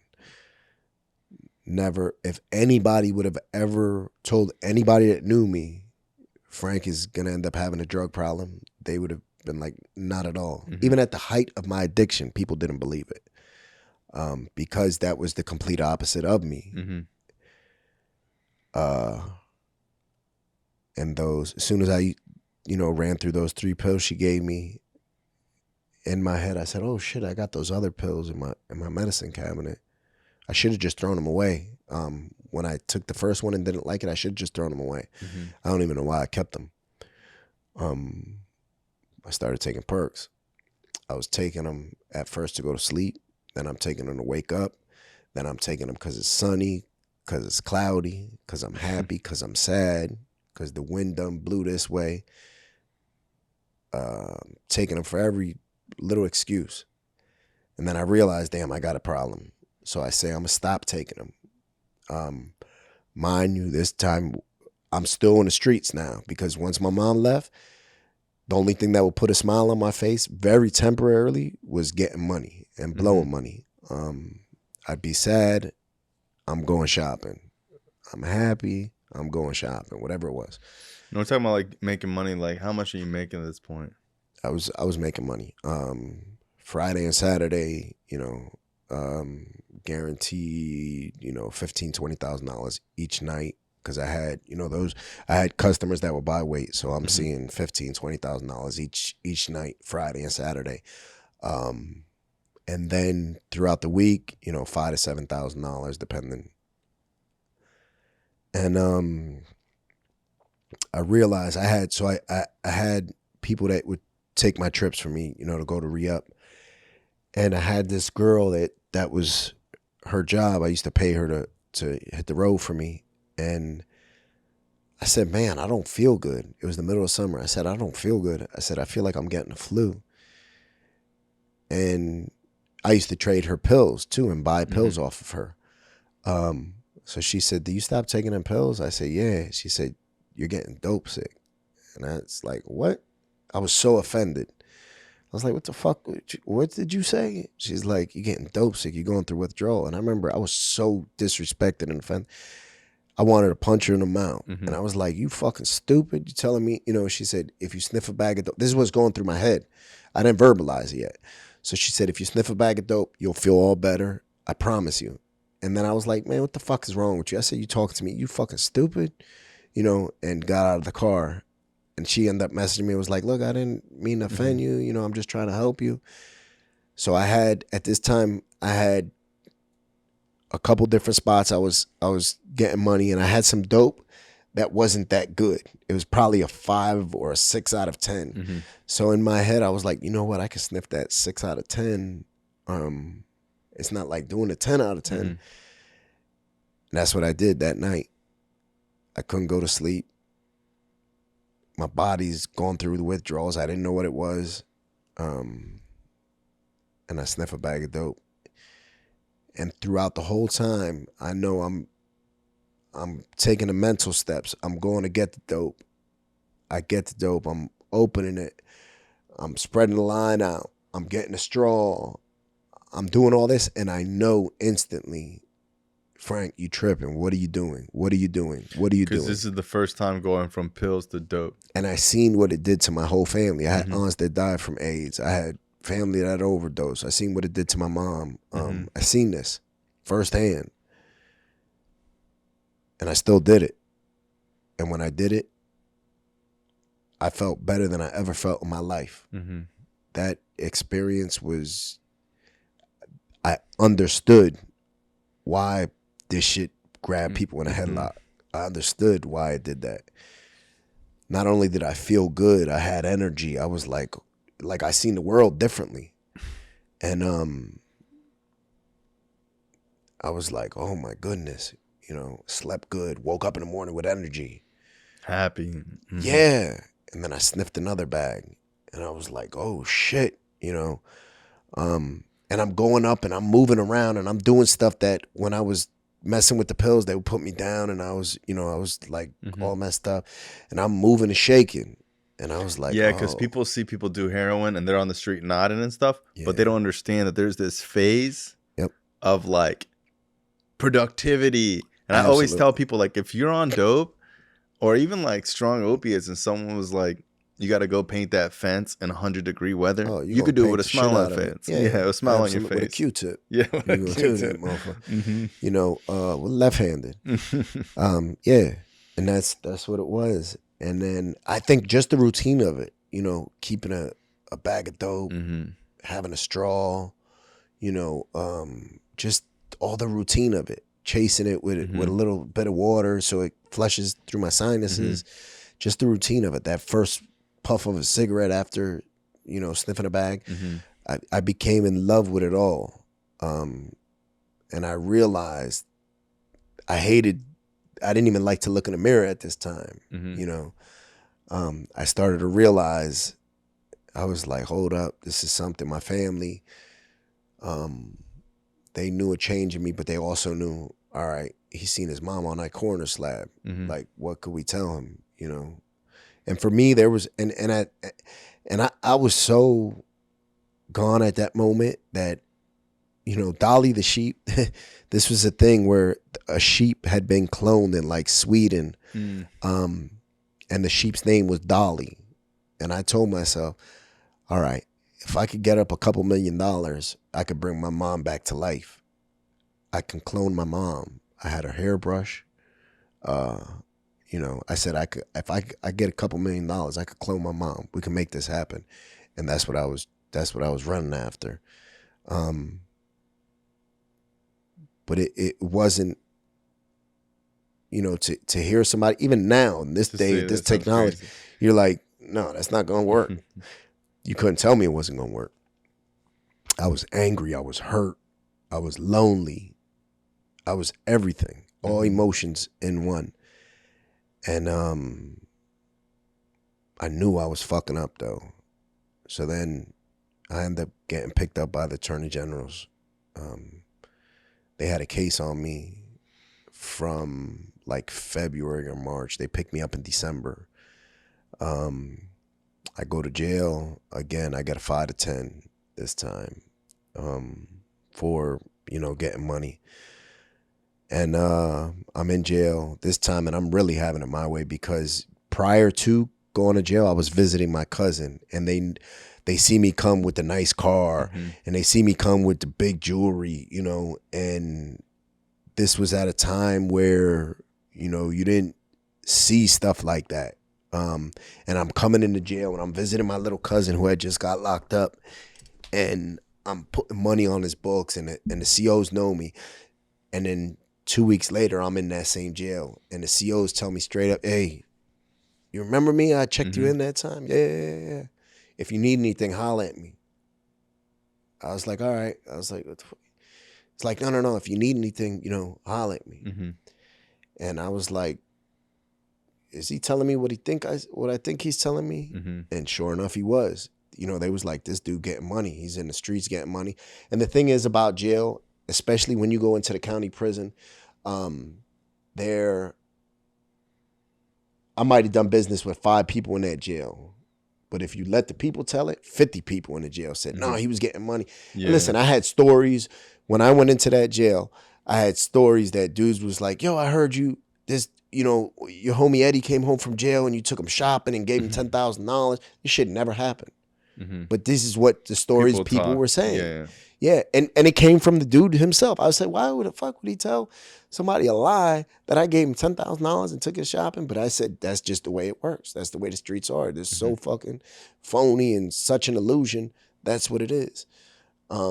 So now, next thing you know, I'm in jail. I start going through withdrawal. And I'm starting to get money now in jail. And I'm starting to do everything. I go upstate. I'm getting money. Pick up habit numerous times in jail. I come home. And when I come home, I had, I might have had like $20,000, $30,000 saved up. And I come home and I remember the point it dropped below $10,000 and I started to panic. And in the course of going to jail, I had people, family, steal from me, try to take my house, take my vehicles, take jewelry, take motorcycles, all that shit. Because that's what family does when you get locked up. You leave somebody with $20,000 and they'll say, and I just tell them, look, just send me $250 a month. That's all. Send me $125 every 2 weeks. That's all. Keep half of it. Just send me half. And they can't even do that. They'd be like, well, why does he need $125 every month? Every week. He don't need that. He needs $50 a week. They're telling you what you need out of your money. They're keeping your house. You put a car under such and such name. They're keeping that. I had all that stuff. And they know you're doing years. So they're like, to them, that's so long to deal with. Exactly. They hear 5 to 10. And at first, I didn't even tell people how much time I was doing because I knew people were going to start acting funny. So I didn't tell nobody. So I'm sure people knew that I was getting money. They're probably like, damn, this nigga getting 20 years or something. Thankfully, you know, I got caught with a bullshit ass case and that's what it was. So I ended up coming home. I cracked below that 10,000 and I started to panic. So I said, all right, fuck, I'm going to just bust a couple moves, stack up a quick $50,000, open up my barbershop. In the course of this time, when I was doing my time before that, I got my barber's license, learned how to cut hair. I said, I'm going to stack up $50,000 and I'm going to open up a barbershop and I'm going to transition from the streets into this legit world. I end up getting my daughter's mother pregnant and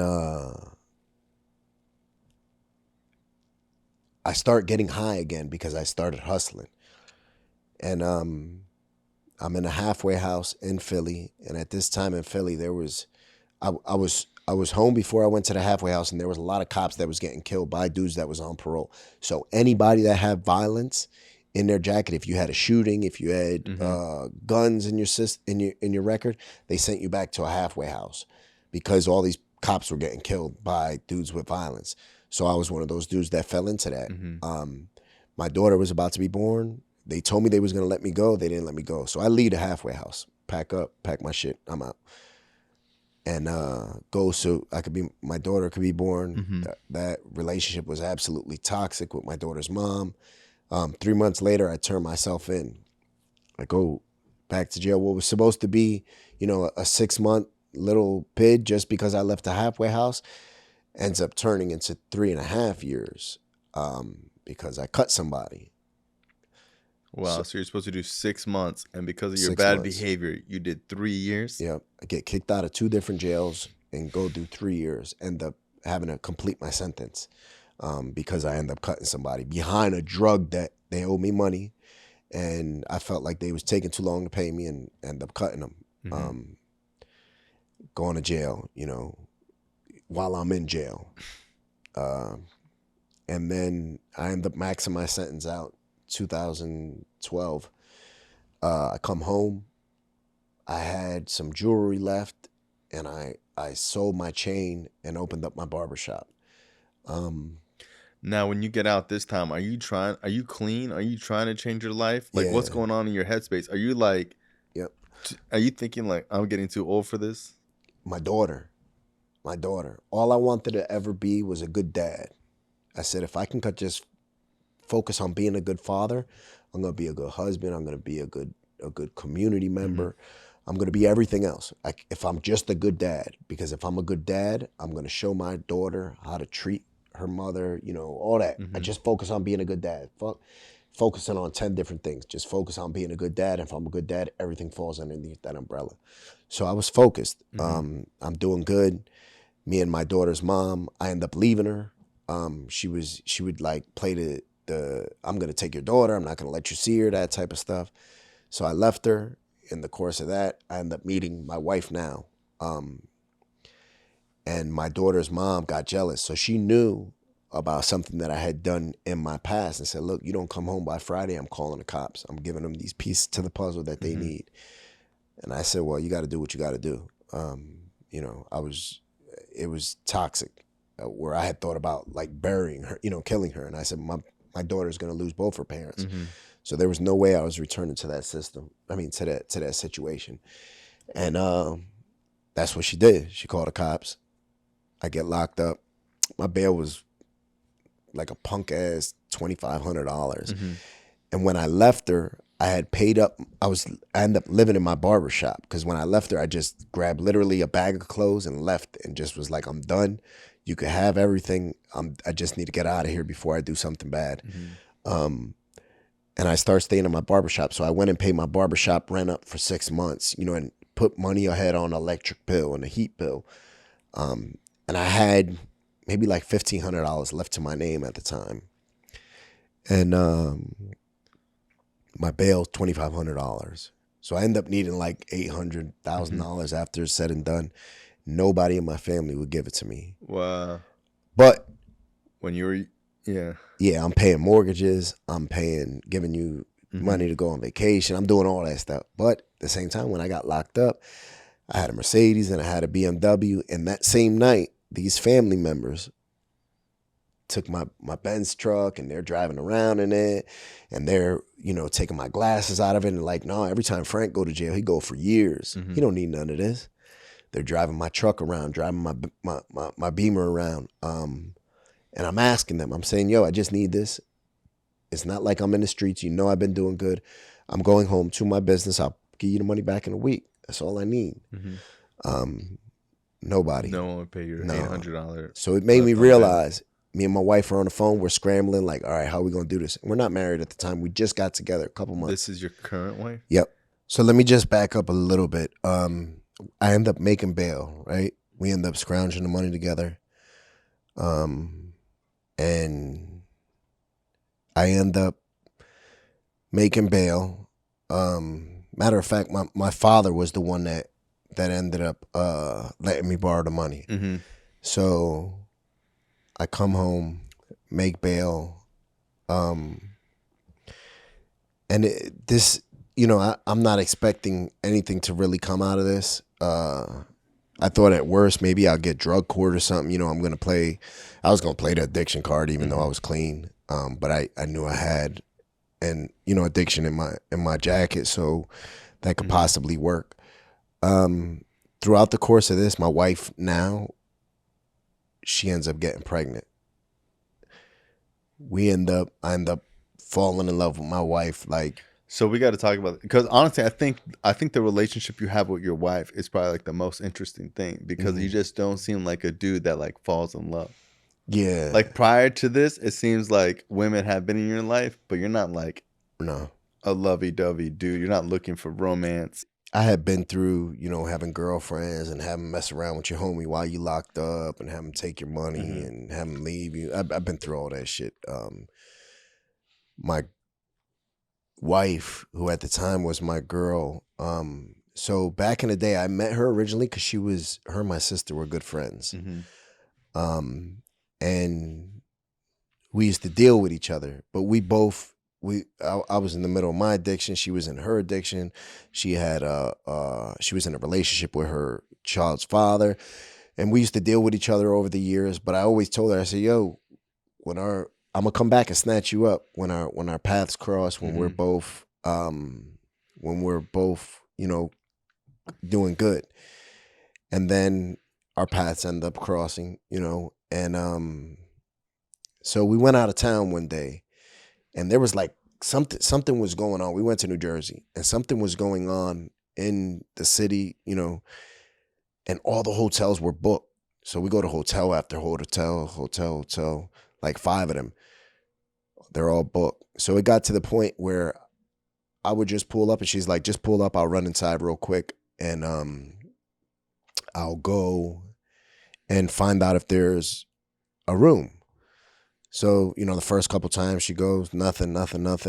And she comes out and she's like, there's a room. So I put the car in park, get ready to hop out. She's like, no, I got it. I said, what you mean? She's like, I paid for it.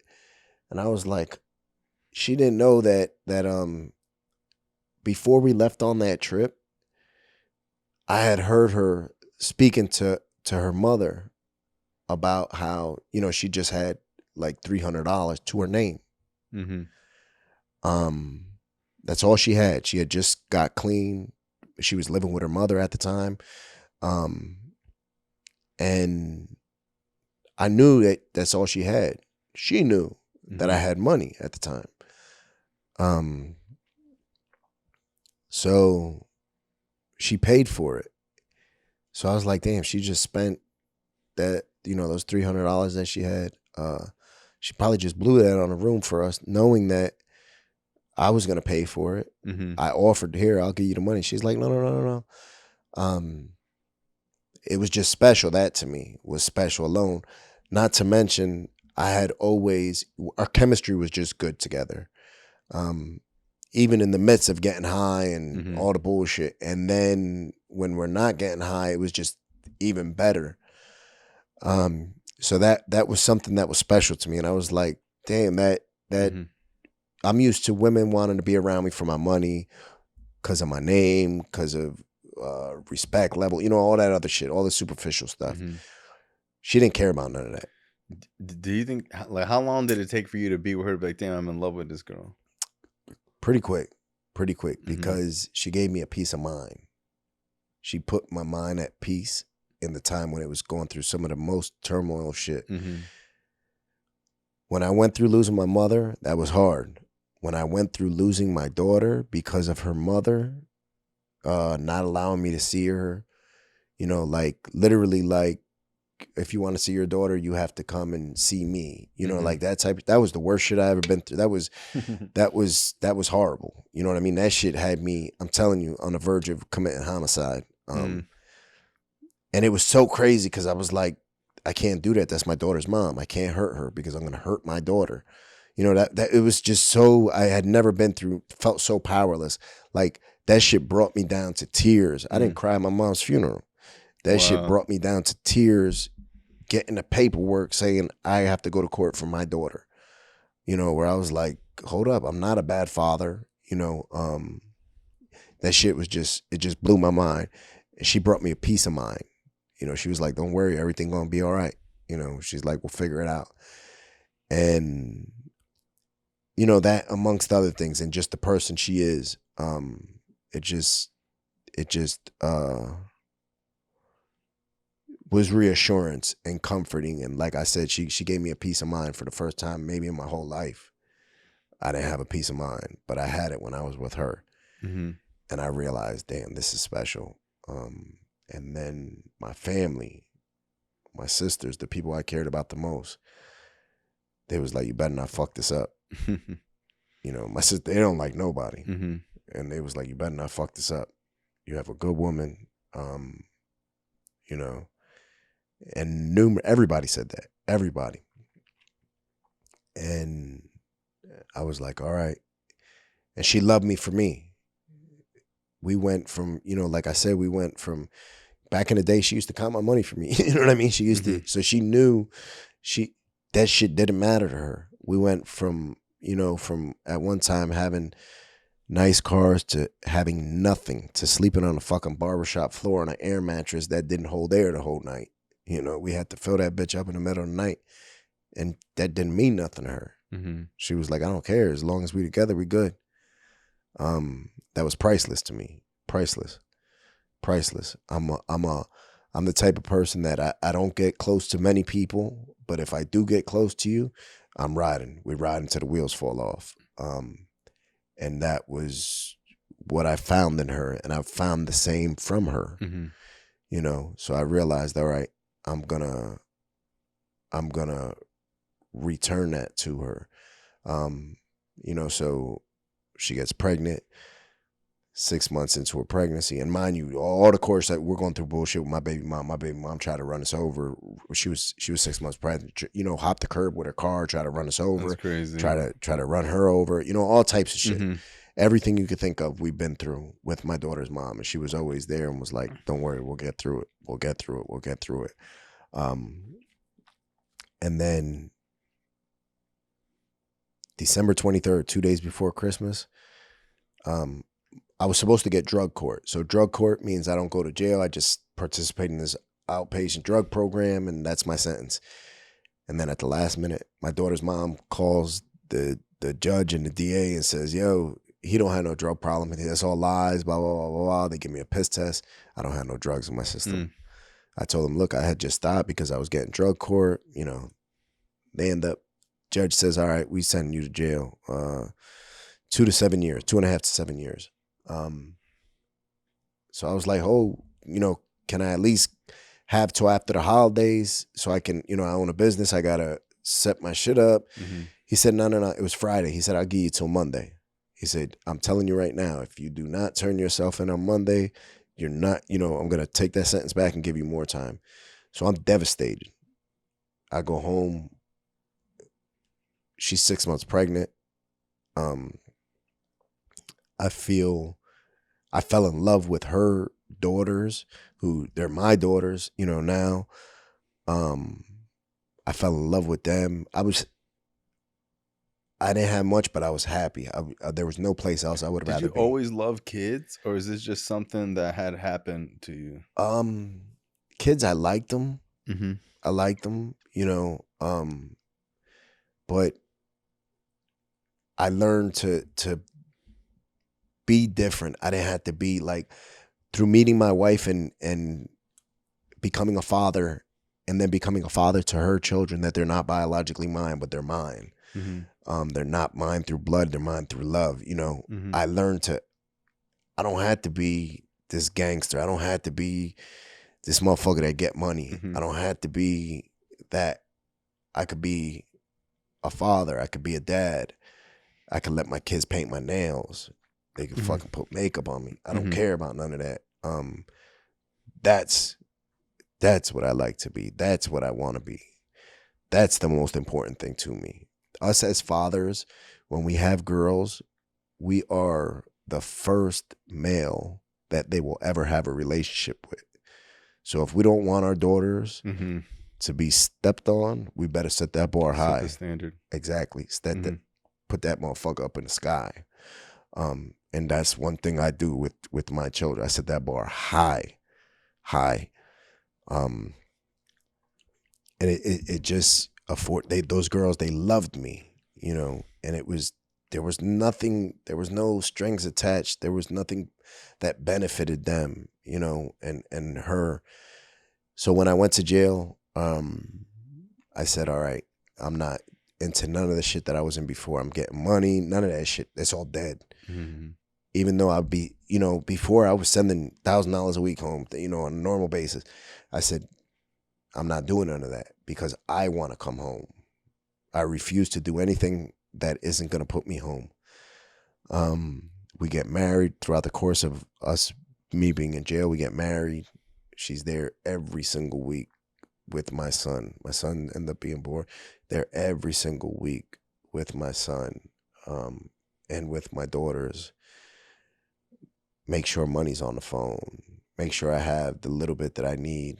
And I'm not used to that at all because I'm used to taking care of everybody else. Mm-hmm. She just said, and listen, before I went to jail, I told her, I said, look, I've been through this before. I've had girls leave me. I said, just go do you. I said, I'll go to jail. I'll do my time. I said, and when I start winding down, once I get approved for parole, we'll pick back up and, you know, we'll pick back up. I said, I don't want you to do something and have me look at you differently. Because once I cut somebody off, they're gone. I'll never, you know, I'm very good at burning the bridge. And she got upset. She was like, what the fuck you mean? She's like, you think that I can't hold you down for these 2 years that I got to go to jail? She's like, well, what type of woman you think I am? You know, she's like, you go do what you got to do. I'll do what I got to do. She's like, you know, at the time she had wanted to become a nurse. She's like, this will give me the time I need to, you know, go to school, be a nurse, all that. And that's exactly what she did.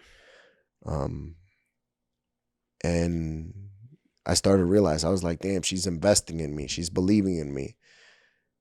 She's investing in me and saying, I'm going to give him the benefit of the doubt, even though her last man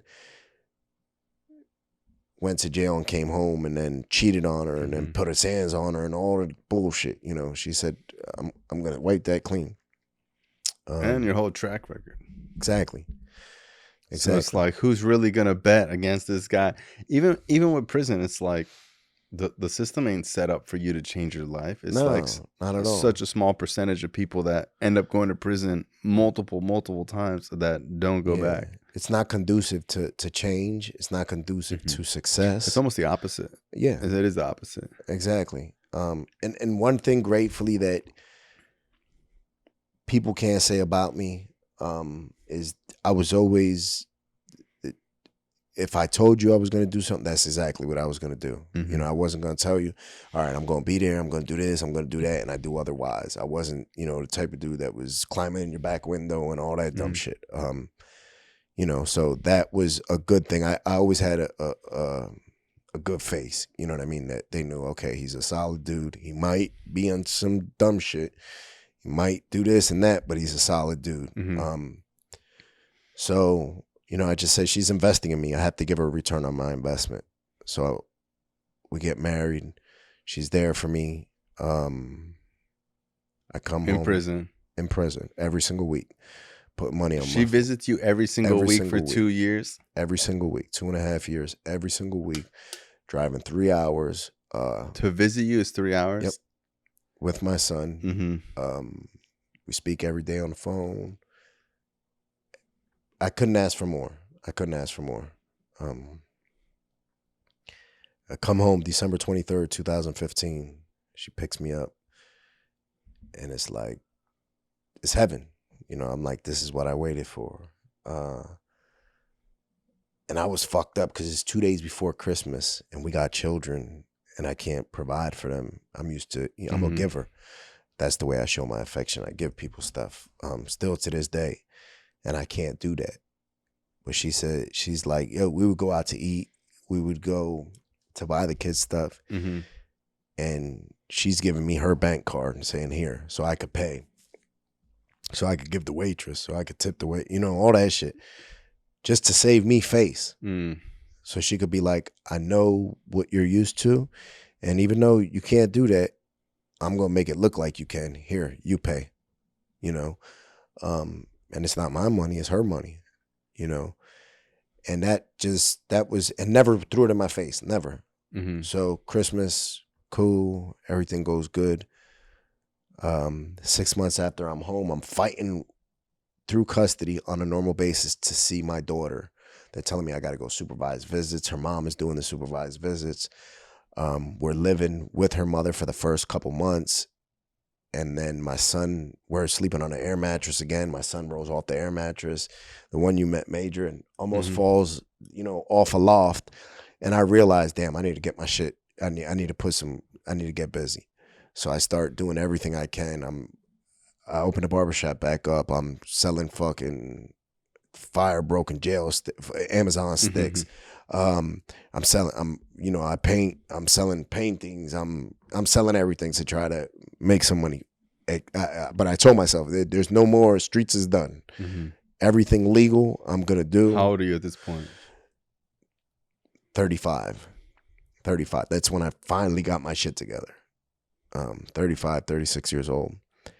And I'm home for 6 months. We're doing good. We finally, we get a car, we get our own little apartment, start getting furniture. Little by little, we're making it work. And then April 24th, the judge, mind you, I got everything I get with my daughter, I got to go through custody, and she's there with me the whole step. And the judge says, okay, I asked for a vacation. I want to take my family on vacation. They say, yeah, go ahead. Get approved. My daughter's mom, as I'm going to pick her up on a Saturday, she takes my daughter and leaves with her, so I can't take her on vacation. So that was like my first big hurdle when I came home. And I was always the type of person, I never used because I wanted to feel high. I used to kill my pain, to self-medicate. Mm-hmm. So that was my first real test when I came home, and I fucking failed it. We go to Philly, and I say, let's take the kids to the zoo. We were supposed to go to the beach. I said, no, let's take the kids we'll go to Philly, we'll go to the zoo. I had called my homie. I said, yo, when I pull up, give me a pound, slide me off 2 bags. Mm-hmm. Sunday morning, we leave. I leave my wallet at home, bank card. We're driving over there. We get pulled over, fucking get a flat tire. I go to see my homie. He's not picking up his phone. Little did I know that he just didn't have the nerve to tell me no. He just didn't want to serve you. Exactly. That was going to be his thing. He said, no. So I went and copped from somewhere else, something, I don't really do.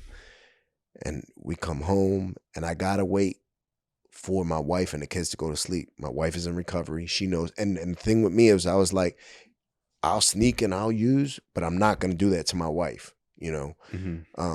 I'm not going to do that to her. So I was like, I'll wait until everybody go to sleep and I'll get high. Fucking kids is bouncing off the walls. These little motherfuckers do not want to go to sleep. And then I end up falling asleep. I wake up at 1 o'clock in the morning and the whole house is asleep. And I'm like, oh, finally, I can go in the bathroom, sniff that bag. I bought 2 bags. Go in the bathroom, close the door, bust it open, sniff it. I wake up 3 days later in the hospital, tube in my neck, IVs, all that shit. Fentanyl had came around. My son, he was 2-3 years old at the time. He was sleeping in the bed with us. He woke my wife up and said, "Mommy, where's Papi at?" It's 2:00 in the morning. She had the presence of mind.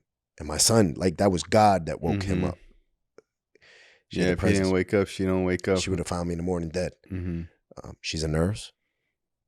She comes, no pulse, no breathing, nothing, no heartbeat. She's trying to work on me to wake me up because she's like, damn, if I call the police, the 911, he might go back to jail. She's like, let me just see if I can get him up. Can't get me up. My wife is tiny. I'm not a huge dude, but I'm not, I'm not, you know, I'm not small either. You know, I wake up in the hospital. I don't know what happened. I just wake up and I see them fucking bright lights and I know my throat hurts and I can't talk. End up getting out of the hospital and I go to rehab. And at first, like the first, I say like 3 or 4 weeks when I got out of the hospital, it felt like I was in somebody else's body. Like the motor skills? It just took me a little bit longer to take a step. And, you know, I had to think about everything. And the doctors told me, they was like, look, you was without air for a while. You know, we don't know exactly what's going to happen here. We don't know, you know, and I was telling them what I was feeling. And they was like, well, you know, we don't know. Time will tell. But when I'm in this rehab, man, listen, I'm focused. I'm in that bitch in the front row with a notepad and a pencil, bam, bam, bam, taking notes as if I'm going to get a test when I'm done at that 28 days. And if I win that test, they're going to give me $1 million. That's the way I'm taking it. Dude's just talking. I'm like, yo, shut up, go in the hallway. And I'm telling them, I'm like, this might not, y'all might be here just because your PO said it. Nigga, I'm here for my life. This is my life. And that's the way I took it. And that's really what it takes. Yeah. Like if you don't have that mentality, like it ain't going to happen. Yep. Where I realized, I was like, this is life and death for me. And I had been in the streets. I had niggas hiding up under my car trying to kill me. I've had, you know, I've been in those situations. This was different. This, I felt like I had the power over this. I made the decision to sniff that bag. In the streets, it was repercussions, you know. This is different. So I just said, man, I got to do this. There's no way that I'm going to let my child bury me and break his heart the same way I had my heart broken when I had to bury my mom. I said, I'm not doing that to my kids.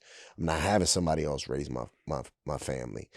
That's not going to happen. I'm not going to leave my wife out here. I made a promise to her.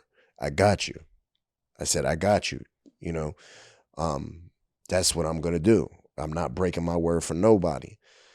And I come home and I'm good, going to programs, going to meetings heavy. And then I fuck up again. And it was an isolated relapse. And I realized, all right, I got a little comfortable. I thought I was a little stronger than I was. And I realized that was humbling. I needed that. And it was humbling. And since then, you know, I just made 7 years in September. Both me and my wife, we celebrate a week after each other. I got a week first. And then, I mean, I got 7 years. And then the next week she gets hers. And it's been a blessing, man. It's been a blessing. And it hasn't been easy by any stretch of the imagination, but it's been worth it. And we've had our marriage tested. I've done shit that I'm not proud of as a man, as a husband. I haven't been the best husband. You know, there was a time in our relationship where I was unfaithful to my wife, because I started to feel myself. You know, I started to dig myself and started to get a big head and started to realize, you know, started to take for granted everything that I had. And, you know, it just quickly, it literally took 2 seconds for me to realize, this isn't what I want to be doing. This isn't what I should be doing. And that shit was so foreign to me, you know, to be like that. And it was, it was the best and the worst thing that could ever happen to our marriage and to me as a man and as a husband. You know, because it was like a certain line was crossed of being faithful, but there was other lines that wasn't crossed as far as being intimate, or you know what I mean. It was just I put myself in a bad situation. I shouldn't have done something, but there also wasn't lines that were crossed, you know. And for some fucking nut ass reason, I needed that to put my shit in check and to be like, what am I doing? And you know, like I said, Now, I did needed you that. voluntarily tell her? I didn't at first. It took a while, and then I told her. I was like, man, this is robbing you of your peace of mind.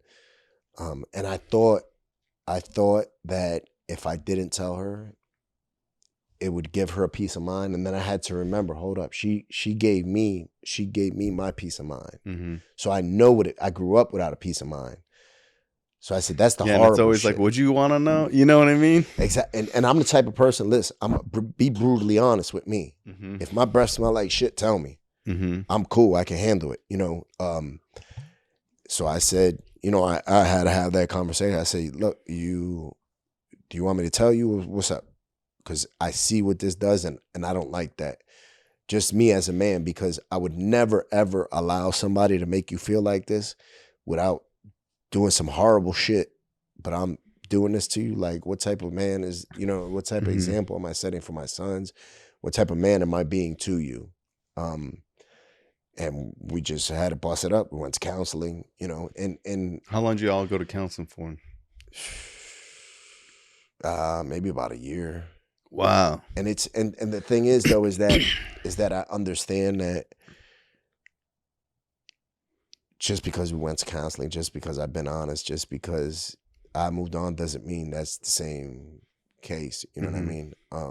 Just doesn't mean that I can't cut her and tell her how much to bleed, you know, or to be like, yo, don't make a mess with that blood. I can't do that. You know, that's I gave that power up when I made the decision that I made. So it took sadly that to happen for me to realize, all right, you know, I need to get my shit right. You know, I'm saying one thing and I'm doing another, and I've never been the type of person, what you see is what you get. What I say is what I'm going to do. I've never been the type of person to say, you know, my handshakes don't match my smiles. And once it started being like that, I didn't like it. I was like, I don't like this. This isn't me. You don't deserve this. I just don't like this. And, you know, we found a way to work through it. And I just realized that, you know, I need to act accordingly in all spaces, in all times, and never forget, once again, that she invested in me, not with money, but with her time and with her life, with her energy, with her love, you know, and I need to give a return on that investment. How long you been together now? 10 years, 11 years, going on 11 years. Yeah. And like I said, you know, she's a pain in the ass, I'm a pain in the ass, but we figure it out. You know, you know, just a couple months ago, my sister, the one that she was real close with, you know, she died from an overdose, and she had to come home from work and tell me. And, you know, I brought my sister to my house to try to get her clean. Things didn't work, and she would always be in contact with my sister, and, you know, they always kept a friendship, and she would try to be there for my sister as much as she could. And I was always the one that was like, I told my sister, I said, look, until you're ready to get clean, don't holler at me. And then, you know, she's gone now. And, you know, I was just like, that shit was, you know, was crazy to me. She comes home from work, and I was like, I still remember it. You know, she walked in the room. She was like, I got to talk to you. And I was like, damn, what you doing? She's just like, I got to talk to you. And I was like, what's up? She's like, I'm so sorry. And I was like, what you mean? She's like, tell me, you know. And I was like, it didn't process. I was like, huh? What? I said, well, hold up. You know, I was like, whoa, hold up. What you mean? You know, she was like, oh, your sister's gone. You know, they found her dead. She overdosed, you know, and that was, you know, one of those things too, where a little part of me wanted to get high. And then I was like, no, I have to, you know, like, if I'm telling people, yo, learn from your mistakes, I got to learn from my mistakes.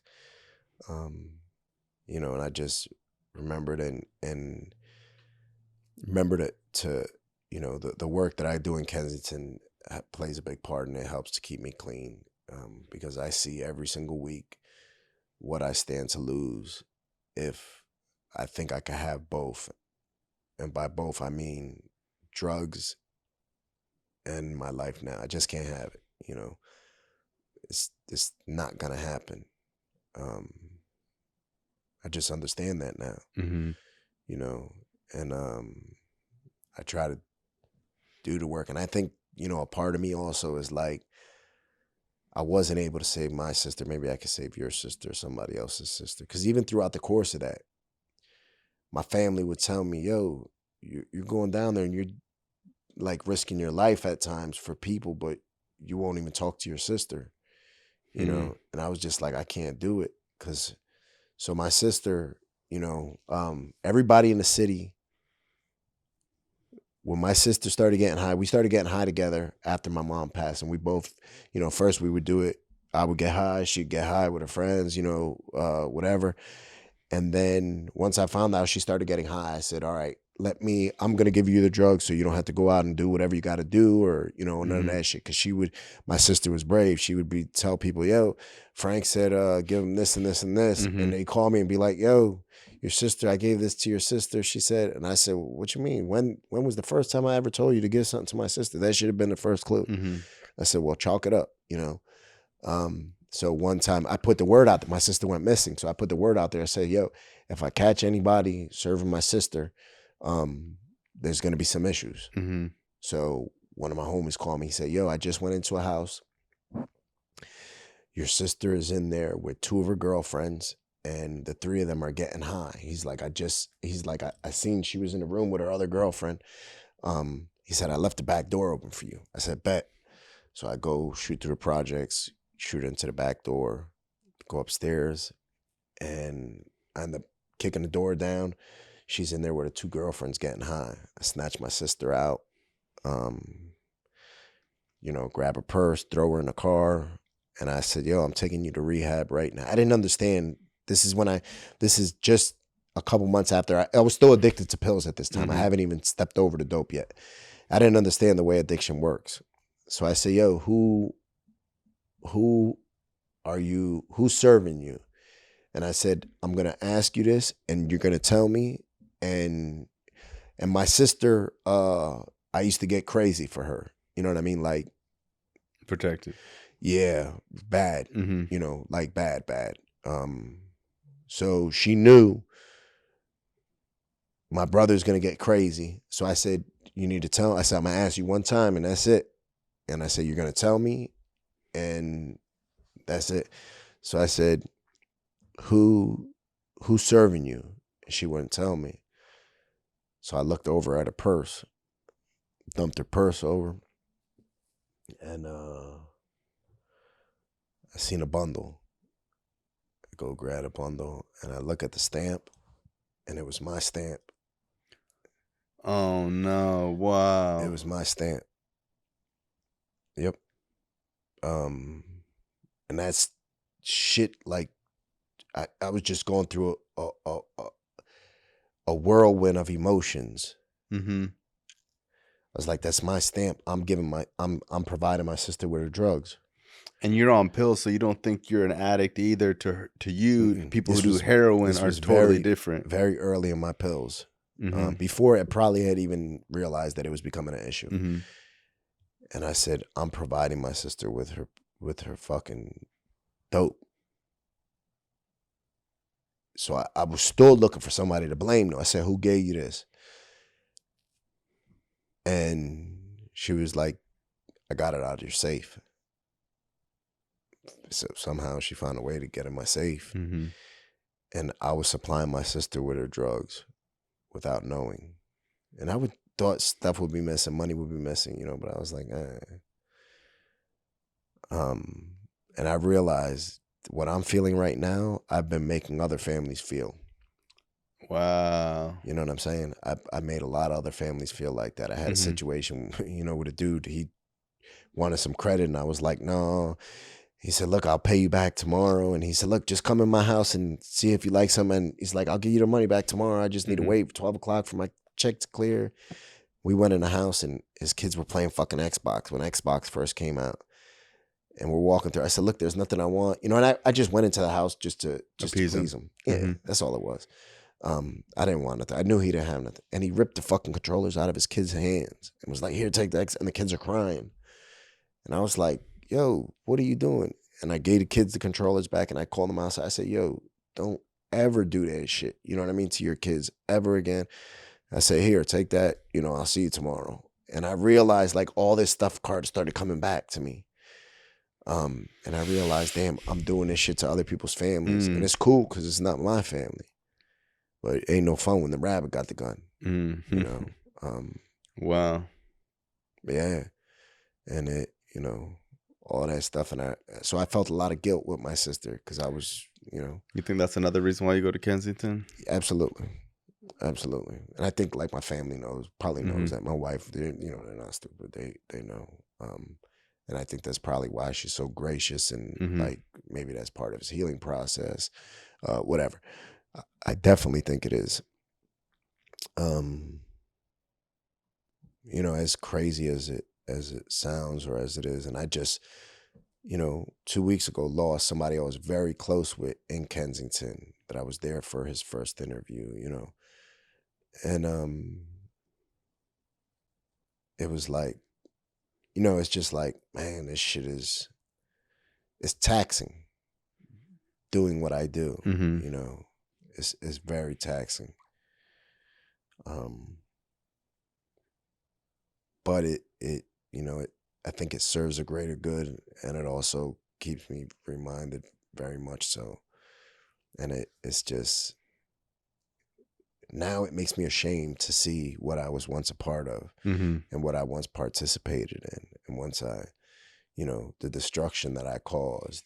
And I was like, man, you know, when I first got clean, I was like, I want to go and build up where I once destroyed. I'm not about destroying no more. I'm about building. And it makes me embarrassed now and shameful to see what I contributed to at one time. You know, and I really didn't realize that until one of my homies sent me a text. I felt it. I didn't know how to verbalize it. And one of my homies, Ace, he sent me the text and he was like, yo, he's like, it makes me embarrassed when I drive through the hood and see the boys on the corner, the young boys and, you know, and all that shit that we used to once be a part of. And as soon as I read that, I was like, damn, he verbalized what I emotionally felt. And it's 100% true. And that's why I go to schools and I go to the penitentiaries and I go to the rehabs and I go everywhere. Anybody that'll listen, I'll share my story with them. And I tell them, yo, I'm not here to preach to you. I'm not here to talk down to you. None of that shit. I'm going to tell you what I got, what I did, what it got me. And if you still think it's a good idea, by all means, go ahead. I'm just going to tell you what it got me. And, you know, that's what I'm on now is I realize I don't want to destroy no more. I want to be about building. Life is too precious. You know, if at 16 they told us you can have any car in the world, you just have to keep that car until the day you die, we would take care of that bitch. We get our tires rotated. We get our gas, good gas. We'd clean it. We wouldn't let people smoke on it. We wouldn't be slamming on the brakes and the gas, all that shit. We take care of it. But we don't do that same thing with our bodies. You know, and I think so many times, so many of us that have been in the penitentiary, have been abused, have been done wrong, you know, we think we're damaged goods almost. And we don't realize that, you know, some of the greatest shit comes from, you know, diamonds come from pressure. And trees, these beautiful fucking trees, you can't take that seed and put it out on the concrete. The sun is going to burn it up. You got to you got to dig a hole. You got to plant it. You got to put the mud on it, you know, and the water on it. And every once in a while, a dog will come by and take a shit and a piss on it. And this beautiful tree comes from it. And that's like us. You know, that's what I tell the brothers in the penitentiary. You know, that's us. We're those seeds that have been through the shit and been through the piss and been buried. And they counted us out and said, nah, you just going to be a loser. You're going to be a dope fiend. You're going to be a junkie. You just going to be a jailbird. You're going to spend the rest of your life in the penitentiary. That's us, you know. But once we realize it don't have to be me, that's, you know, that don't have to be the extent of it, we flourish. We take off. We just have to realize we're worth it. We have to realize, you know, people used to tell me, Frank, you need to love yourself. You need to love you. And I thought that was the corniest shit in the world. Yeah. And I said, no, I do. When I first started getting clean and I was able to brush my teeth and I look in the mirror and I tell myself, that's where my Instagram name came from, King Frank. I used to tell myself, I'm a king. I'm a beast. That's, you know, if I'm a king, I'm only going to affirmations. Exactly. I'm going to say I'm a king, I'm a beast, I'm a monster. And if I'm a king, I got to hold myself to king status. And I can't put nothing in my body, can't let nobody around me that isn't worthy enough, you know? And it was just sort of like hypnotizing myself and telling myself, this is what I have to do, because it's about life or death. You know, for me, that's the way it is. Like I said, I've had those situations in the streets where I shouldn't be alive. Motherfuckers hiding up under my car to kill me, light my whole car up, you know. I've had those situations more than once. And me waking up in that hospital with a tube down my throat and not knowing what happened, I realized, hold up, you know, I gave my life to the streets. I gave my life to the penitentiary. I gave my life to drugs. Give my life to myself, give my life to my family. Let me try that for once. And it's paid off in spades. Hey, well, I appreciate you coming on the show. I know your story is going to help so many people. I really, you know, pray that you get on like so many podcasts. Like your testimony is so amazing. And I know people who have amazing stories, but they're not gifted at telling it. Like you have an amazing story and you're gifted at telling it. And you have this like crazy platform. And like, I just really appreciate you coming here, getting vulnerable, talking about changing your life. And I get messages all the time like, yo, your podcast helps so many people. But it's like a lot of times, like I've been doing it for so long that sometimes I like forget why I'm doing it. Of course. And like just sitting here with you, I'm like, you know, I feel like the exact same way, you know, it's because like I've seen so many people die. Like I've done so much dirt in my life. And it's like, sometimes I wonder, like, why am I always doing this stuff? I don't have to do this. Yeah. I don't make no money off I don't make no money off the podcast, you know? So it's like, it really is sometimes the only time I get any type of peace, you know? So I appreciate you. I thank you, brother. I thank you for your hospitality.